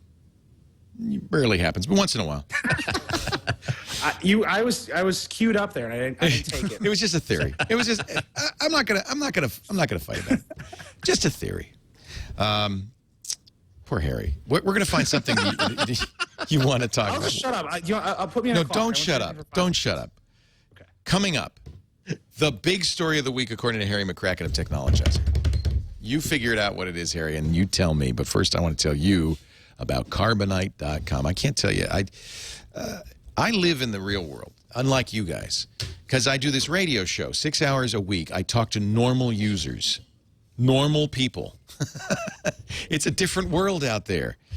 Most of them are not backing up their hard drive, for instance. And I get calls every single week from somebody who said, yeah, my hard drive died and there's some stuff on there. I got a call. This was the saddest call I ever got. A guy says, my dog died. And the only pictures I have of my dog are on my iPhone. My iPhone died. Is there any way to get those pictures back? And it's like, no. I'm sorry, but no. Really, it comes down to being proactive. You got to back up first. You can't back up after the hard drive crashes. You got to back up before the hard drive crashes. And good backup, to me, good backup happens all the time, is automatic, and is not backing up. I mean, you certainly find a backup to a USB drive right next to your computer and all that stuff, but there should be one backup that's offsite. It's just not next to your computer. So if the house burns down, you got a backup. If somebody steals all your stuff, you got a backup. So many people are going around with laptops. I had the stat last year. I can't remember what it was. Several 100,000 laptops a year are left on the X-ray machine and never recovered. They're just gone at the airport. They're gone forever. People lose data all the time, and if they've been using Carbonite, they wouldn't have had this problem. Carbonite Online Backup. This is continuous, automatic backup whenever you're connected to the internet. Now, it's done very nicely, so it doesn't slow your system down or your internet connection down. It just trickles it up. They do give you the first 2 weeks free when you use the offer code TWiT, and the reason for that is to get that first backup set done. And then from then on, it just kind of keeps it up to date all the time. I love this. Now, if you can the basic Carbonite is $59 a year per computer for unlimited backup, everything on your computer's hard drive, internal hard drive, less than $5 a month. That is a great deal. They do have other plans because people have told me in the past, we'd like to back up external drives and so forth. So they have a variety of plans. But the base plan is really affordable, $5 a month for everything on your internal drive. There's small business plans, there's external drive plans and so forth. Go to Carbonite.com. Any of those plans you can try free for 2 weeks with no credit card. No, I love these free trials. We always make sure we do all of these. Almost all of our advertisers do these. The only people who don't are the jewelry people and Ford. Actually, Ford does. You can go to a Ford dealer and try it. So the jewelry people won't let you take home a ring and try it for a week. Try it for a week. See if you like it. Actually, you can because you can return it if they have a good return. So never mind. Everybody does this. Carbonite.com, offer code TWiT, and try it free for 2 weeks. If you decide you want it, no pressure. Just try it first. If you decide you like it, use TWiT again. You'll get 14 months for the price of 12, so it's even more affordable. Please back up. Just do me a favor. Carbonite.com. Use our offer code for best results. Harry McCracken, the story of the week. Well, I think we covered several of them. Oh, damn. But we haven't talked about RAM and this week's set of bad news for the BlackBerry. Let me think. So they got the executives got fired that got drunk on the plane. The guys who chewed through their restraints. They chewed through their restraints. It's good to see them working passionately on something. We gotta circle around on this one. And they saw it all the way through. These guys First are on a time Grim Beijing to executive Toronto has done that in flight. years. They get on the flight super drunk. They're abusive. They're having problems. Finally, They get more drunk on the plane. They got more. They keep serving them more drinks on the plane. Yeah, that's a mistake. So finally, I didn't even know you could do this, but apparently flight attendants have handcuffs. Plastic ones. You know, those ones that they tied him into the seat and they cuffed him. And the guys chewed through the restraints. At one point, one guy was lying on the floor. They're zip ties. Anyway, they got arrested and they got fired. But that's not the worst news. I mean, well, the worst news is they're saying that the new next generation BlackBerries that might be neat, maybe a year away. Oh my God! It feels like a year away. As you know, who knows what they're going to be competing against then? What I mean, what will phones will be flying by then? Right, and they said they're doing it because they're waiting for a chip, but Apple has to wait for chips, Right. Google has to wait for chips, Microsoft has to wait for chips. I don't understand why RIM is different from everybody else. Big mistake. You know, their first excuse as to why it wasn't on phones is because the phones didn't have dual core processors. You remember that? Yes, that was last year's excuse. And now they do. Now we're waiting for quad core processors, right? Or another chip. It's not our fault, guys. It's the chip industry. I would love to see RIM flourish because it would be so much a better story if they knocked people's socks off. But I don't see how it happens at this point. You don't think of behind the music style recovery. RIM was on top of the world. Everybody loved them. Then they started using drugs, and they got and they had problems, and they were living in a trailer trailer park in Poughkeepsie, and then they discovered cord, and they're going to come back, and they're going to be back again. Well, I mean, up until now, I've always felt that they just came out with a really good product. Good products can fix everything really quickly. Yeah. Hard to do, it turns out. If it's a really good product that's 2 or 3 years late, that doesn't solve anything. And I also am just worried that RIM doesn't know what a good product is. A company that could release the playbook seems to have lost touch with what it is the world wants out of them. You know, here's a little. I have some inside info on the playbook. I have been very reliably informed that when the playbook was first conceived, it was shown to RIM's two CEOs, to Mike Lazaridis and Jim Balsillie. Is that how you pronounce his last name? Balsillie, and something like that, yeah. Something like that. And they basically shot down all of the good features of the playbook, including native email. And they shipped they were flat out told, you are making this a bad product, and they decided to ship it anyway. I'm told now that so it came right from the top. in Canada it's pronounced Balsillie. Balsillie. All right. That's my new hip hop record as well. Yeah. No, I mean I've been told that from the top they're the ones who took out the features of the playbook. No email. How could they say no email? No idea. Yeah. And they keep telling the rest of the world, it's everybody else who's crazy and thinking that a RIM tablet should have really good built-in email. Yeah. Us You know, is nuts. I would say within a year they're going to be running Windows Phone. I think Steve Ballmer knows it. I think he got Nokia. He knows that people who like BlackBerries generally like them because they do BBM on the one hand, and they do push email from Exchange servers at work. And if he can get Windows Phone on BlackBerry with great hardware keyboards and all the rest of it, that's a huge win. So I can't imagine Microsoft isn't just circling the wagons and sending sales executives. That's probably why those guys are drunk. Microsoft guys got them drunk the night before, trying to get them to do Windows Phone, because I see that as the only. That's the only savior, yeah. And they're going to compete with Nokia. And by the way, we have that Lumia 800 here. It's a beautiful phone. Really nice phone. Yeah. Not a fantastic phone, but a wonderful operating system. Right. I mean, the sad thing is QNX, which RIM bought, I guess, several years after the iPhone came out. There's tons of potential for QNX to be a good platform for a really nice smartphone. I agree. But it's just taking way too long by a factor of about 5. According to Larry Dignan in ZDNet, he says, he's written an article said, RIM's CEO tandem portrait of pathetic. He says, and I think this is the case, that these guys got to go. They're only taking, here's the good news, they're only costing $1 a year. Yeah. Larry says you get what you pay for. Performance-based CEO. So. But isn't Steve Jobs there, only took $1 a year. That's true, and a jet. Yeah. But isn't there a big problem that they don't build phones for users? They build phones for administrators who then buy hundreds of them for users. I think that's not a good way to make a compelling device that people are going to voluntarily want to use. I think it's how you basically make the fleet version of the Toyota Corolla that's not exciting to anybody. They'll drive it and they'll rent it from Hertz, but it's just not the sort of thing you can build a business off of.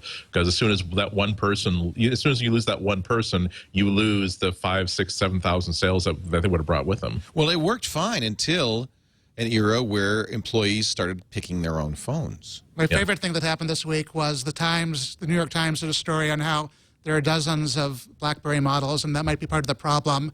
And they asked RIM how many BlackBerry models there were, and RIM said, "We don't know how many BlackBerry models there are." They should have spent that dollar on a PR person, I think, instead of the CEO. That's amazing. Just say, "I'll get back to you." Exactly. Is there any PR situation which the correct answer to any question is, I don't know? I mean, I could go to their website and count them, but apparently they could not.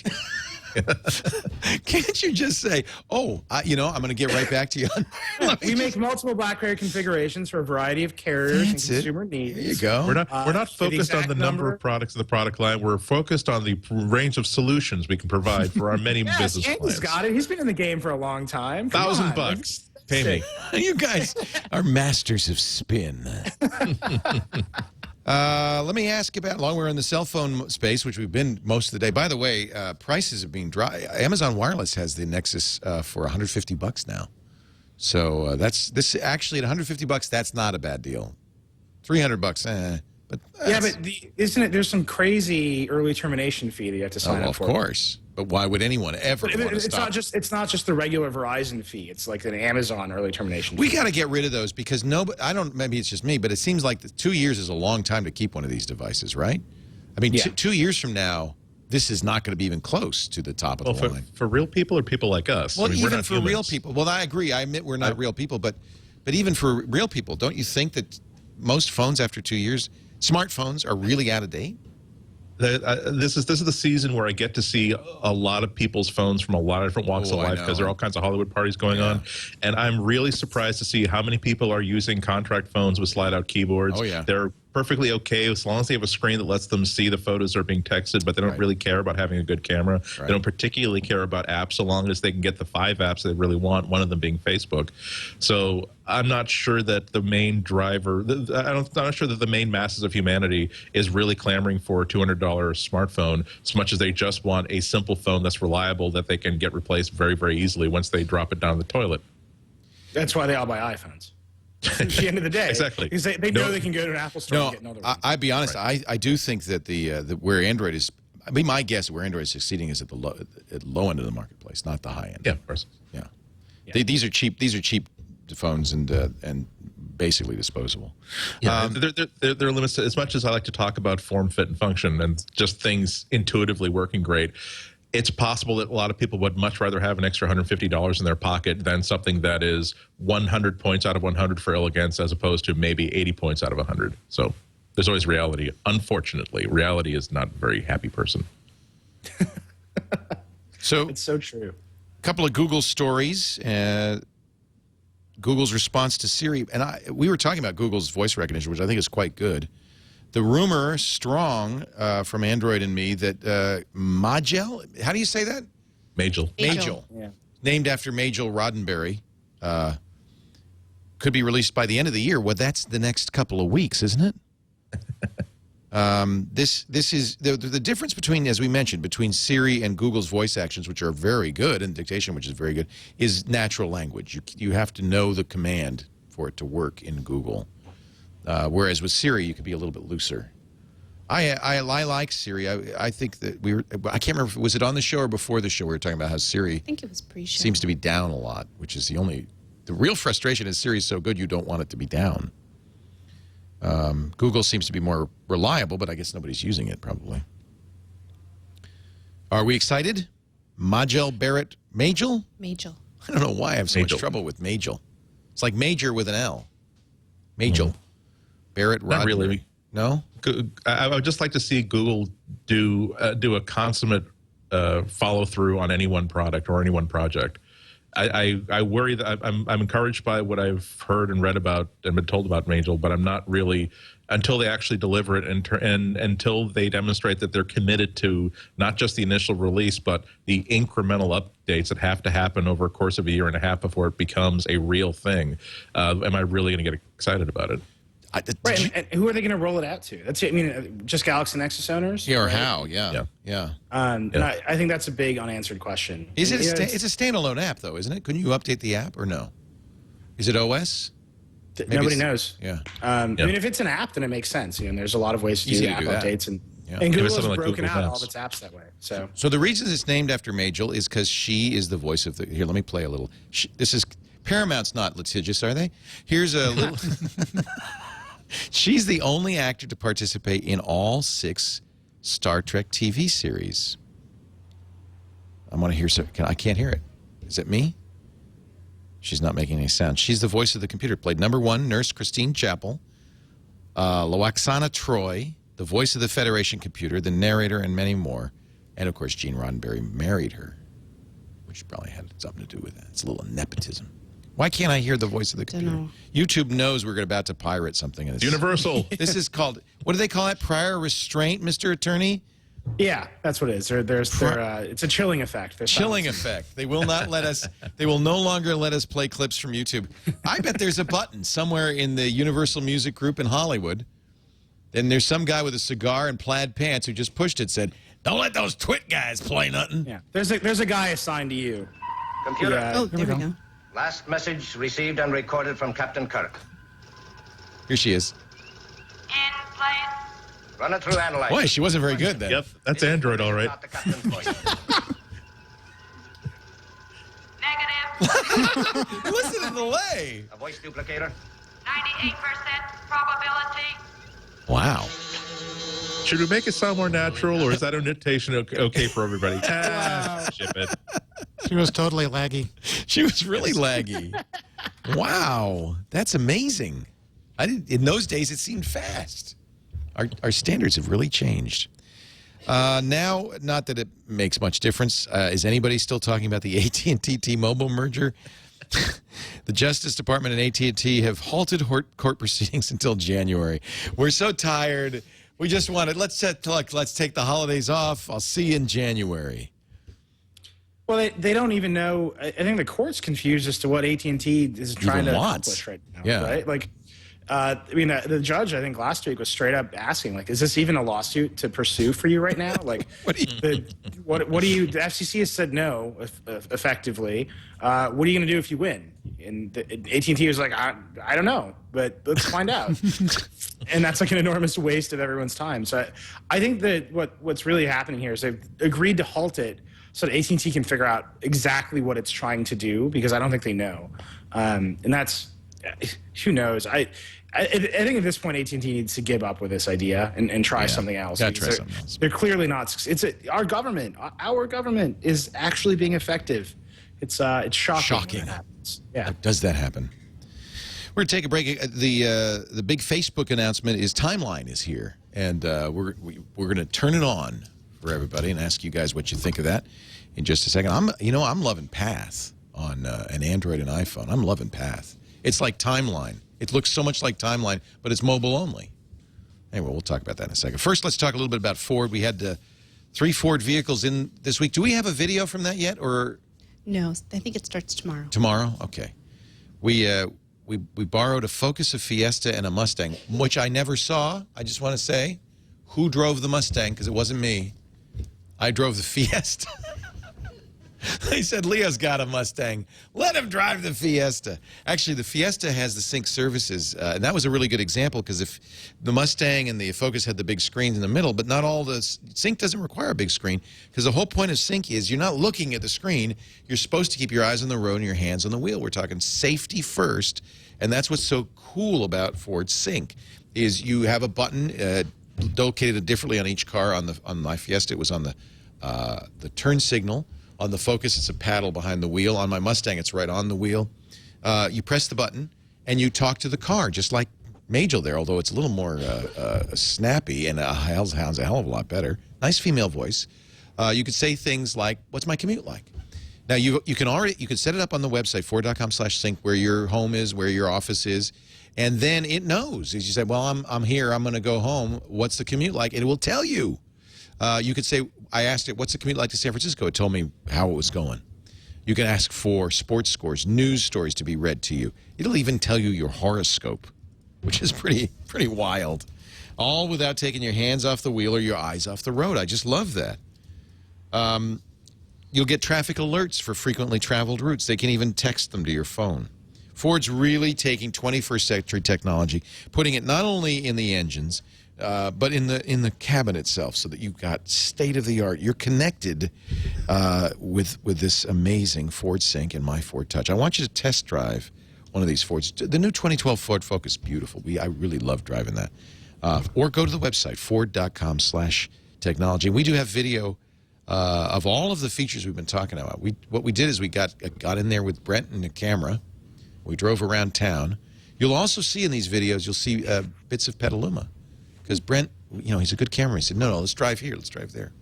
And so we got a little travel log. So we'll start using those later in the week. Meanwhile, Ford.com/technology, you'll find out all about the amazing technology.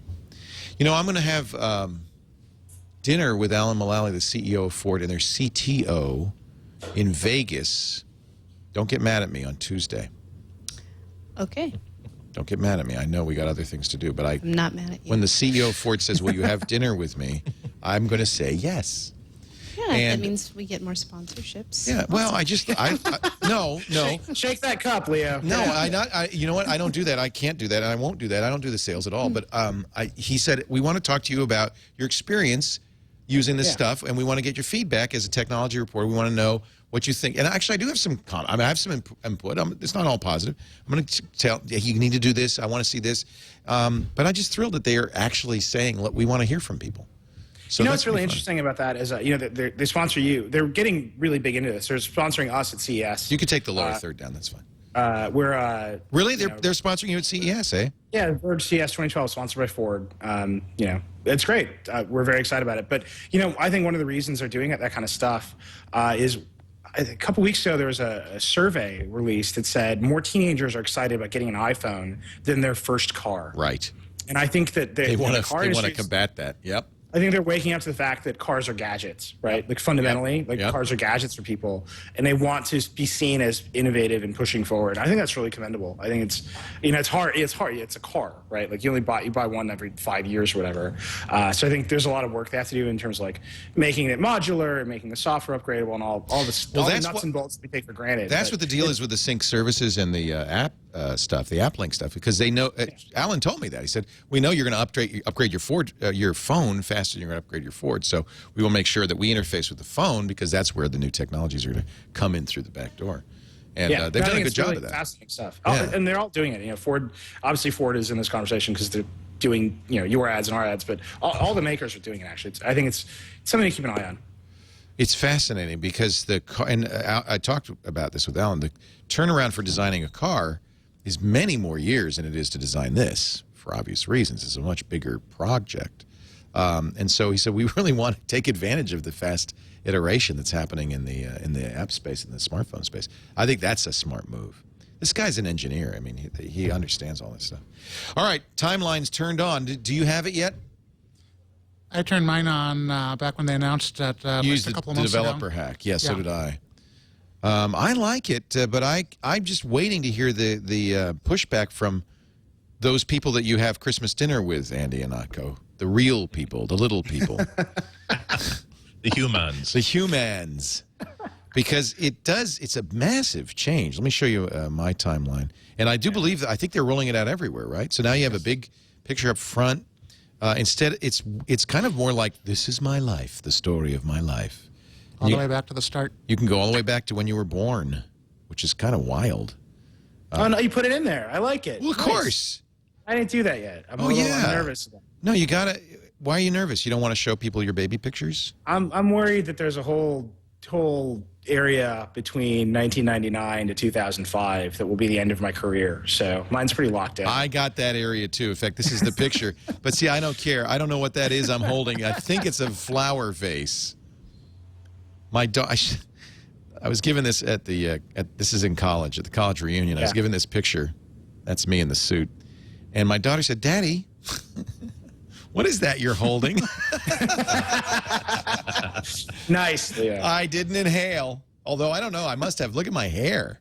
Something happened. Wow. Wow. Daddy worked his way through Yale as a plumber.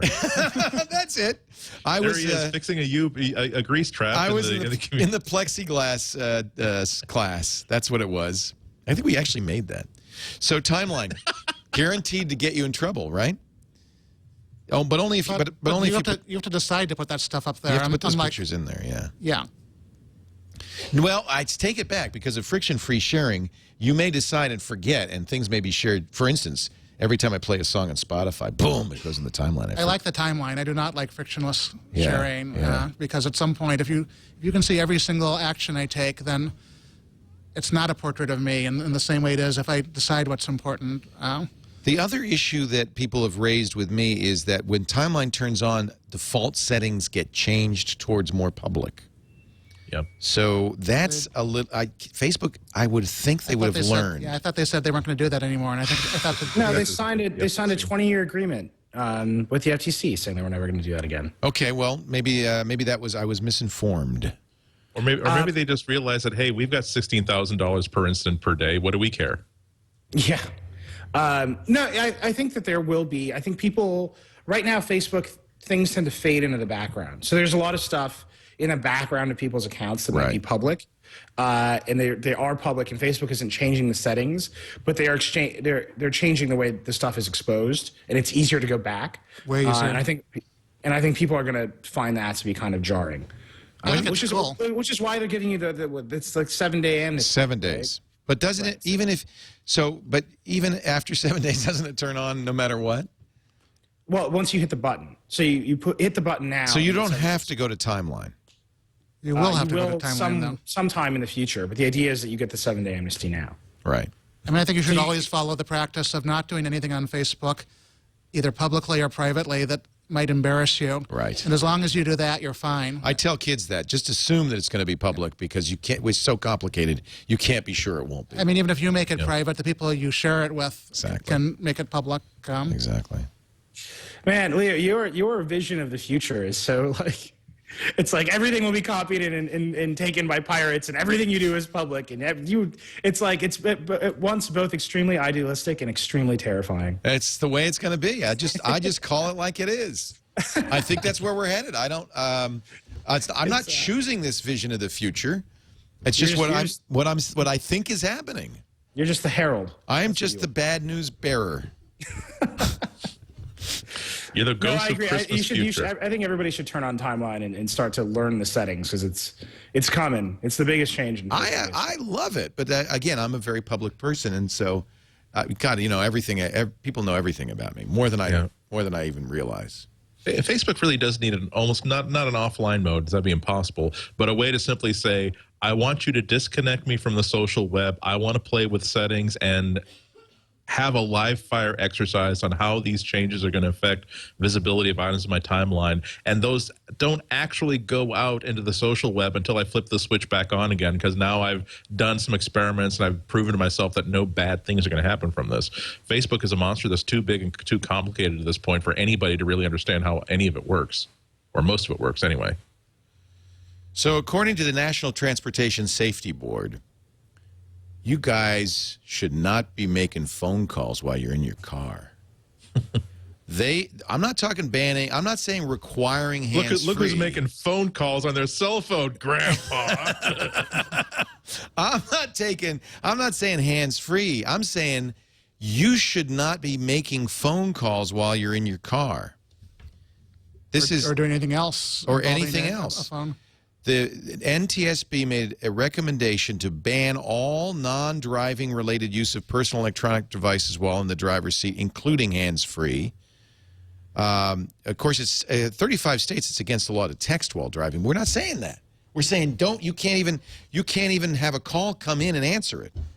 Now, the New York Times had a good article today in the Sunday Times about this, and they said the problem is human beings are completely unable to ignore that incoming text or phone call because we are driving. We are social beings. We're driving in the car all alone. We're lonely. And something happens. The phone goes, and you... I gotta, I gotta see it. And so they should have a thing in the car that just disconnects all phones. You know what's funny about the NTSB thing? Well, first, the sort of big joke is that we sent our writer T.C. Sadek to cover the announcement because he's in D.C. and they held it in a room with no cell phone service. So it's like, Of course that's pretty not. funny. The second thing is that they made this recommendation that all shades should ban. They made a negative recommendation, right? Everybody should ban this instead of making the positive recommendation, which is all cars should have Bluetooth, right? Because that solves your problem. No, Right. they don't even want you talking. Well, No, they want you to talk. I think hands-free is fine. We didn't see that. No, hands-free. They say no They hands-free. say you can't talk on the phone? Yeah, Yes. no, nothing. Nothing. You can't use the device if you're driving. Because that wasn't clear when we asked them and they didn't do that. That's a new clarification. That's what the story says. We talked about this Tuesday, Andy, on Mac Break Weekly when this broke. And we pointed out, for Christ's sake, are they going to ban radios? Are they going to ban makeup? Are they Yeah, going this to is ban bonkers. Egg McMuffins? What's next? I mean, it Well, they just haven't banned the it heat yet. sessions. Just adjusting the heat settings on my car takes my eyes off the road for a second and a half, 2 seconds. Right. It's okay. You wait for a moment when you're not crossing like where baby ducks are crossing before you actually take your eyes off the road. I do think that the same standard should apply to phones as to anything else that's operable by the driver on the dashboard. So long as you have the phone in a cradle, so you're not constantly doing like this between the road and the handset. So long as you do have an adequate hands-free, and so long as you have a phone that's with an interface, it doesn't require you to drill down into several. As long as you're not trying to do something that requires you to drill down into several different layers of menus to get somewhere. I've got absolutely no problem with somebody reaching over and clicking a next track button to click on the next track somewhere. It does happen, though, that people do that and plow into pedestrians or bike. It happens here all the time because this is a very popular area to bicycle on the highway. And people get run over all the time because somebody was changing a cassette. Yeah, but they make with alcohol, they make the penalties for drunk driving so severe as Right. to make it very clear you're not supposed to do that. They don't hook up a breathalyzer to every single car dashboard to make sure you cannot physically operate the vehicle if you've used breath mints or mouthwash in the past half hour. I just think we shouldn't let people drive. I think I'm in favor. I'm in favor of a congressional mandate so that I get to be driven around wherever I go, whenever I want. Yeah. Because that will keep. You should be a trained people safe from professional. me. It should take a 4-year course before you're allowed to actually. I mean, if you think about it, we're letting complete morons pilot 3-ton vehicles at 60 miles an hour down the highway. That you ought to have a certification of some kind, like a license of some kind. For instance. So you want a statewide photo ID system, don't you? Yes. You're trying to control voter registry. Yes, we could create these things called departments of motor driving. Great. Another government bureaucracy. Who pays for that? Taxpayers like me. Johnny Taxpayer. Johnny Taxpayer. I know you, part of the 40%, doesn't care about those of us in the 60%. 40%. Meanwhile, American Airlines is giving iPads to all its pilots. So there. They'll be playing Plants vs. Zombies instead of flying the freaking plane. FAA does say you can give up all those pounds of paper. I don't know. It was like 35 pounds of paper they bring into the cockpit. Instead, just bring an iPad. But they should have a rule you can't have, Angry Birds on there, I think. I'm just thinking. The Kindle Fire. Thank you. Harry McCracken says it's not doomed. That's my considered opinion. What a relief. Well, though some people are saying that it's going to fail. Really? Yeah. See, I like it. Andy and I both agree that we like it. Well, but the New York Times says it's the Edsel, the new Coke. Well, they had they brought up, the Times, when they put up their story, they mentioned the Edsel in the headline. I noticed they changed that. Oh, did they? But they still mentioned the Edsel and new Coke in the story. And Jacob Nielsen, they quote Jacob Nielsen. We talked about him. Fail. And they do kind of look at at how good the star ratings are for the Kindle Fire. And actually, the reviews of the Kindle Fire on Amazon are not bad, although not quite as good as for the iPad. And so we've kind of gone from irrational exuberance over the Kindle Fire, and people saying this is truly going to be the thing that's going to take on the iPad head-to-head, to irrational depression over it and saying that because it's not perfect, it's not going to do flawed. well. It's got 4 stars out of 5. And Amazon has such a good track record for sticking with things. The original Kindle from 2007 was pretty miserable. Right. But they stuck with it, and they improved it, and they brought out better models. And a lot of companies don't do that. I mean, you have HP with the touchpad where when it's not a smash hit after 6 weeks, they give up. Amazon actually sticks with things, and even if this Kindle Fire is not perfect, I think they'll improve the software. I agree. And there'll be a better Kindle Fire next year and a better one the year after that. What do the folks at The Verge think of the Fire? I've played with it. It's this version 1 is not. I think version 1 is going to be fairly disappointing for people, but as what it is, what it represents for Amazon, it's going to be a massive success. I don't think there's any doubt. I think it will be to this type of consumption tablet what the Kindle was to ebook readers, where everybody tried to make one, but only Amazon was successful and only Barnes & Noble was successful because they have the content. And I think that's what people want. They want to watch. They want to watch video, right? They want to read books. They have some work left to do. It feels like a rushed product. And things like the email client. Have you used the email client on the Fire? It's hilarious. It's a hilarious show, right? It was rushed. I mean, the real Kindle Fire is coming out next year. This was the placeholder. Yeah. But you wouldn't say don't buy it. I mean, I think there's a lot of people for whom this would be a nice Christmas gift. The UI is a little disappointing. The degree to which you try to flip through your books and they don't come along or they come along too quickly is not good. But people don't remember the original Kindle. It had this huge page turn button, and it was almost impossible to touch the original Kindle without shooting 40 pages ahead in your book. Yeah.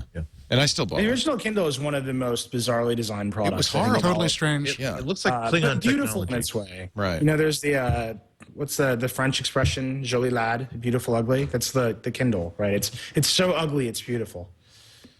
Amazon says it's selling. They're not breaking it down, but they say they're selling for the last 3 weeks. They've sold more than 1 million Kindles of all kinds in the last. So 3 million Kindles of all kinds in the last 3 weeks. Which is one of the few times they've ever used actual Never said numbers. Yeah. Usually they just say this Kindle is selling better than the old Kindle.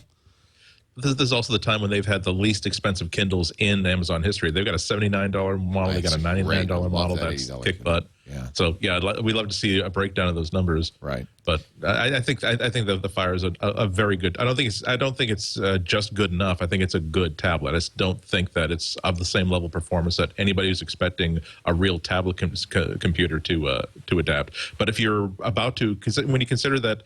It wasn't too long ago that the e-ink version of this very Kindle costs exactly as much as the Kindle Fire does, but it didn't have color, didn't play videos, didn't have connection to all the Amazon services that are connected to, and didn't run Android apps on the side. I do still think that's a very good bargain. Dave Limp, Amazon's vice president for Kindle, said the Kindle Fire in particular has been the best-selling product at Amazon for the last 11 weeks. It should be, given the degree to which they've turned over their entire homepage to promoting it. They've sold millions of Kindle Fires. So they're doing all right. They're doing all right. I don't think there's a million people who are going to be unhappy about it. I saw one in the wild for the first time on a plane ride last week. I sat next to a guy who was using one. He said he had only 2 issues with that, one of which was it's too heavy, and he wished it was more Android-y. Right. He kind of felt like they were covering up the parts of Android he wanted to get at. So I don't know if you know this, but many of us last week, including Sarah Lane, Ryan, no, who was there? M.G. Siegler, myself, Robert Scoble. We visited the presidential palace in France. We were at the Élysée Palace to meet President Sarkozy. I have some good pictures of Alexia Tsotsis from TechCrunch shaking his hand. Robert Scoble saying enchanté to the president, who is this tall and heavily made up. However, I don't think it has anything to do with the fact that French President Sarkozy's residence has been implicated in a torrenting scandal. Or maybe it does. Sarkozy is very well known for his support of the Hadoop laws, the 3-strike laws in France. One of the reasons he invited all these people from the web there is he wanted to kind of reach out. Eric Schmidt was there, reach out a hand and say, look, we got to work this out. He was just like, you know what? He reminded me a lot of you, Nilay. He was saying, look, we just got to find a solution. We just got to work it out. He's also very charming in French, which I know are my main qualities. Yes. Apparently, IP addresses assigned to the Elysee Palace have shown evidence of having BitTorrented 6 files, including the Beach Boys' greatest hits.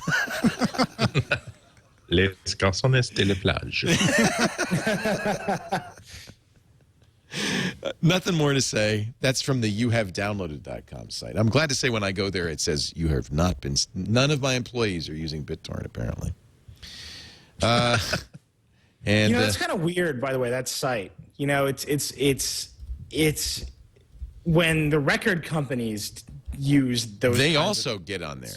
Yeah. Yeah, but and they've been caught, right? Some record companies were caught, right? And some other. But it's just funny that the response to the use of the tools completely flips when the actors are exposed, right? So when the record companies use the tools to find out who's committing copyright infringement, everyone freaks out that they're tracking people on the internet. But when Torrent Freak uses the tools to see that it's Sarkozy or somebody at Warner Brothers, then it's hilarious, right? And then the tools are great. And it's like, you gotta, come on. I mean, the tools are bad. Like, the tools are bad. We shouldn't be using these tools. I think the point is that if you're using BitTorrent and you're not somehow otherwise obscuring who you are, you're in public. Yeah. And I think that was the point. When I actually did practice copyright law, the only people, I represented kids who got sued for file sharing. And I lost because they'd all been file sharing. It's tough representing guilty clients, isn't it, Nilay? It was a rough go. But 201, they had all been using Kazaa.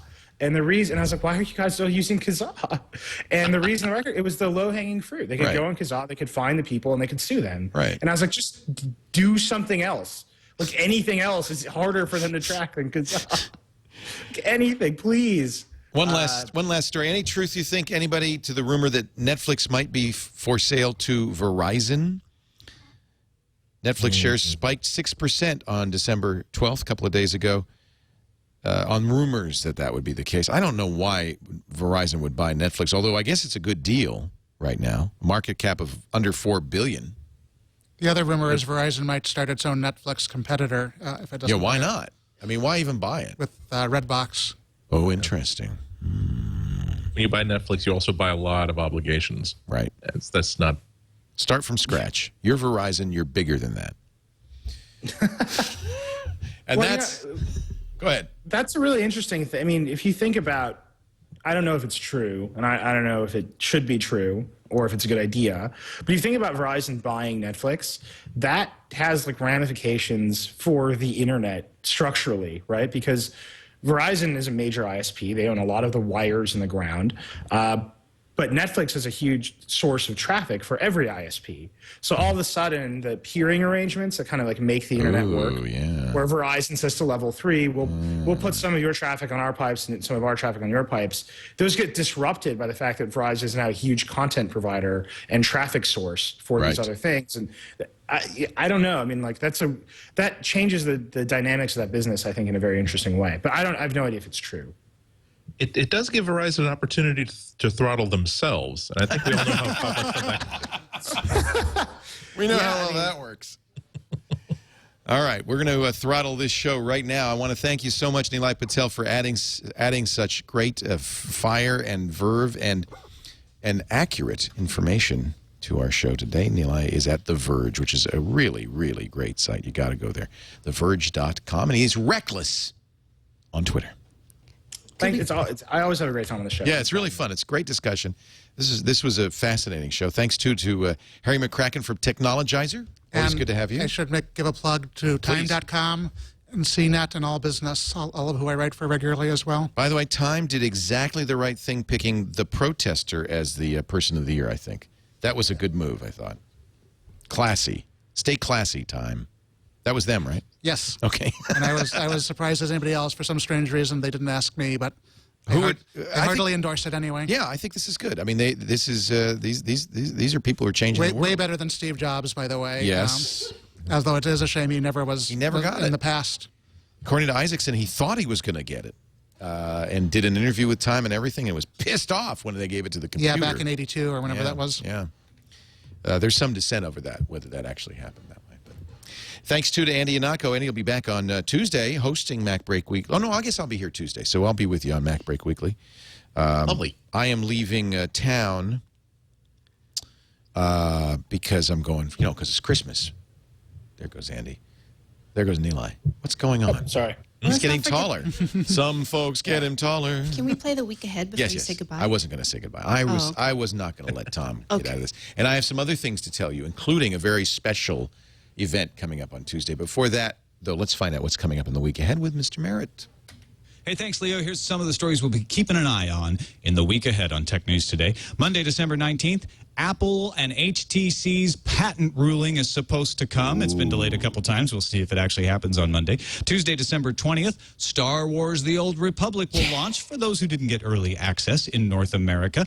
On Wednesday, it looks like the House Judiciary Committee will open the markup session again on the Stop Online Piracy Act. And Thursday, December 22nd, Star Wars The Old Republic will launch in Europe for those who didn't get early access. That's a look at the week ahead. Back to you, Leo. It's kind of a slow week because this Christmas thing, really puts a crimp in tech news. And for that reason, we will not be doing a show Christmas night. But we've got a very special Christmas episode. We've done this in the past, and it's so much fun. Tuesday, 4 p.m. Pacific, 7 p.m. Eastern, which is 2300, something like that, UTC. We will be doing our Christmas special. That's this Tuesday, which we will air on Sunday, Christmas night, with the estimable John Hodgman. Or is it estimable? Estimable John Hodgman. He's the PC in the Mac PC ads. And, of course, his new book, That Is All, completes his trilogy of everything you ever wanted to know. Jonathan Colton will join us to perform. And Paul and Storm will be here. And Paul will reprise his famous Jägermeister episode. That is coming up on Tuesday, and I'll bring the bong. I'll be. Well, we still have all the Jägermeister bottles, I thought. I know. It was all for show. So that'll be a lot of fun, and I hope you'll join us for that special recording on Tuesday, 4 p.m. I guess we might as well do the Christmas Wraps live as well. Why not? Let's just turn the camera on. I don't care. Anyway, next week, best ofs throughout most of our shows, although some of our shows will be live. But we have, thanks to Eileen, really has been working hard collating all the best of from previous shows. And will we air that on New Year's? No, I'll be here for New Year's Day, we were planning best of TWiT. Okay, good. So we'll miss a couple of weeks. This is our last live TWiT of the year. Yeah. Wow. Well, happy Hanukkah, everybody. Merry Christmas. A Happy New Year. And we will be back on January 8th, which will be our pre-CES TWiT. Yep. So you're going to do The Verge at CES. What are you going to do at CES, Nilay? Oh, we're blowing it out. I think we're going to have some 40 people there. We have wow. Are you going to do any live streaming? Yeah, we're going to do the podcast from the show floor every night. We have a little stage area set up for us. We have our trailer, our big double-wide trailer that we had in Gadget. Now we have one for The Verge. Oh, there's going to be a little stage out in front of that, and I think we're going to do. We have a super session with some pretty interesting guests, a bunch of people from around mobile. Yeah, we're going at it full force. It's getting crowded at CES. There's a lot of people there. We'll be there also. Of course, we have our Sky booth that really is only about 8 inches off the ground, and we'll be there in the South Hall. It should be a lot of fun. That's going to be fun. We'll see you. I'll tell you what. We'll do a trade. Yeah, you come over and I'll visit your double wide. That'd be great. Thank you. Thank you, everybody, for being here. Are you going to go to CES? I will be there for all right. the whole week. We're going to count on you, too. You got to come over. Absolutely. Yeah. Come to the double wide. No, come to our booth. Sky booth. Where would you rather be, a Sky booth or a double wide? I ask you. Depends on how high the Sky booth is and how wide the double wide is. 8 inches. And I'll bring the bong. Thank you, everybody, for being here. We'll see you next time. Happy New Year. We'll see you next year. Another TWiT is in the can. This is amazing.